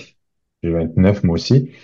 Puis je trouvais ça vraiment impressionnant. Puis tu sais, il a l'air d'un chic type, très relax. La vie a l'air très, très très paisible, là. Il y a un blog, fait que souvent je lis ça. Fait que c'est ça, j'avais l'impression que ça serait intéressant de jaser avec lui. Très Je intéressant, c'est pense. un excellent choix. Ouais, J'aime le justificatif surtout, là, tu sais, pour voir la moustache un peu plus près. Assez légendaire. ouais. Allez voir ça, la moustache de Rod, c'est aussi légendaire que ses performances. Puis c'est ça. Cette année, il s'était entraîné beaucoup avec Francesco Poppi, Ouais. qui avait gagné le 100. Puis les deux, ils se sont entraînés quelques semaines ensemble, ils vivaient avec lui. Puis il- de ce que Francesco disait, il disait que ça avait l'air d'un gars tellement plaisant à côtoyer. Fait que, ouais, c'est ça. Excellent. Alexis, avec qui on te souhaite un 5 minutes? Je sais pas s'il est là finalement, mais Anton Krupicka. Ouais. Quand j'ai commencé à courir entre elles, il était au top de sa game. Puis je trouve que c'est quelqu'un qui est intéressant, qui a une vision, une optique sur la vie qui est intéressant et plus pertinent. Puis bon, ben, sur le side note, ben, j'ai quand même espoir de peut-être attraper Vincent ou Jim ou quelqu'un de l'équipe au cas sur le side. Mais c'est une bonne question si Anton, parce qu'ils ont sorti en ce moment que les start list élites, mais Anton s'était qualifié avec une deuxième place à Grindstone 100 miles. Puis moi, c'était le gars que je voulais rencontrer en allant faire cette course-là. Puis je l'ai pas croisé sur le parcours, mais officiellement, il a sa place, puis il est très discret sur ses performances, sur ses entraînements. Un gars qui a très bien fait il y a une quinzaine d'années, qui avait eu 2 UTMB plus difficiles, mais l'année qu'il avait terminé, genre en 24e position alors qu'il était le favori, puis il y avait une dure journée, t'avais eu une grosse foule pour les premiers hommes, premières femmes, la foule était partie, puis tout le monde est revenu pour Anton. C'est dire à quel point ce gars-là est une icône. Fait que on te souhaite une jasette avec Anton. Ouais, c'était son retour aussi. Si ça arrive à l'UTMB, pour ceux qui ont suivi Ultra Running Meme dans le temps, c'est aussi le Running Jesus. Fait que, il y a comme un côté drôle puis ironique à tout ça. Le bon vieux Anton 2020, Believe in the Prophecy. Hein? On espérait le comeback en 2020. Finalement, ça aura été 2025. Et finalement, Elisa, avec qui on se souhaite un 5 minutes à l'UTMB? Ben, je sais pas si elle sera là non plus, mais sinon ça sera au championnat du monde là. Mais moi j'aimerais bien parler avec Sarah Alonso. Bah peut-être, je pense qu'il y a pas beaucoup de monde qui la connaissent pas forcément là, mais je trouve elle est il lui arrive plein de choses qui sont parfois drôles et pas drôles là. Mais je trouve malgré sa jeune carrière, elle est tellement intense dans ce qu'elle fait, peut-être un peu trop là. Mais j'aime beaucoup, il lui est arrivé plein de choses. Elle est sur des distances que j'adore, sur la Golden Trail. Elle est très passionnée. Elle a tout un projet à côté avec sa maison d'hôte en Espagne, au milieu de son poulailler, etc. Elle fait, enfin moi j'aime beaucoup. Elle est très nature. Elle a sa petite chaîne YouTube. Bon, faut parler espagnol là, mais j'aime beaucoup le personnage. Moi aussi, je l'adore, mais elle est blessée, hein. Je sais pas si elle va être oui, ben, c'est péripéties, c'est péripéties où tu te demandes comment c'est possible que ça lui arrive. On a envie plusieurs, mais oui, allez suivre. C'est tous des excellents choix pour ceux qui écoutent. Puis il y a des noms qui vous disent rien. Allez les suivre sur les médias sociaux. Au-delà d'être des personnes qui ont l'air vraiment intéressantes, c'est effectivement des gens qui sont le fun à suivre sur les médias sociaux. C'est des gens qui détonnent un peu dans leur pratique, dans leur façon de documenter la course. Puis tout ça, c'est très intéressant. On aime ça, des gens comme ça. Fait que merci beaucoup pour vos réponses. Merci, Elisa, Julie, Alexis et Guillaume, de votre temps ce soir. Vous avez cassé la glace de la série Sur les sentiers de Chamonix. Alexis, Guillaume, j'espère que ça n'a pas trop fait mal, votre baptême de pas sortir du bois. Merci beaucoup de votre temps. Puis on vous souhaite tout ce que vous avez dit tantôt, du plaisir, du beau temps surtout. On laisse le matériel obligatoire, même si on l'a. Puis on a chaque chose qui est cochée sur la liste. On le laisse bien profond dans le sac, puis on profite des cols, des traversées de champs haute altitude avec les vaches et leurs cloches qui sonnent. C'est assez mythique l'UTMB pour plein de raisons, puis je vous souhaite une expérience à la hauteur. Pas trop proche les vaches. Non, juste à distance. Il y en a qui se font attaquer.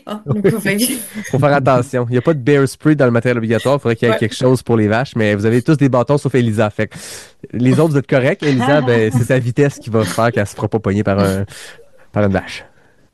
Merci beaucoup à vous quatre. On se croise tous, je l'espère, à Chamonix. Je remercie, comme d'habitude, en terminant, David Hébert qui signe le design graphique du podcast, Fred Desroches pour le thème musical. Merci à On, le fabricant suisse qui est le partenaire principal de la série Sur les sentiers de Chamonix. Merci à l'équipe Simpson, le partenaire voyage. Donc, c'est l'entreprise de Stéphanie Simpson qui est passée tout récemment sur le podcast. Merci à NAC, le partenaire de toujours du podcast et le partenaire nutrition de la série. Merci à la Clinique du Coureur qui est également partenaire, ainsi qu'à nos ultra nomades préférés, Francis et Elisabeth, qui sont partenaires. Un gros merci à tout ce beau monde-là qui permettent de réaliser ce rêve fou d'aller couvrir l'UTMB avec Pas sorti du bois. Quand j'ai commencé ça il y a 5 ans, que je suivais à distance l'UTMB sur des lives YouTube, je me disais pas dans 5 ans on va être là en train de le couvrir avec le podcast, mais c'est ce qui arrive puis c'est bien trippant. Fait que merci à tous ces partenaires, merci à vous et à tout le monde. Je vous dis à très bientôt pour la deuxième partie de la série sur les sentiers de Chamonix. Ciao tout le monde!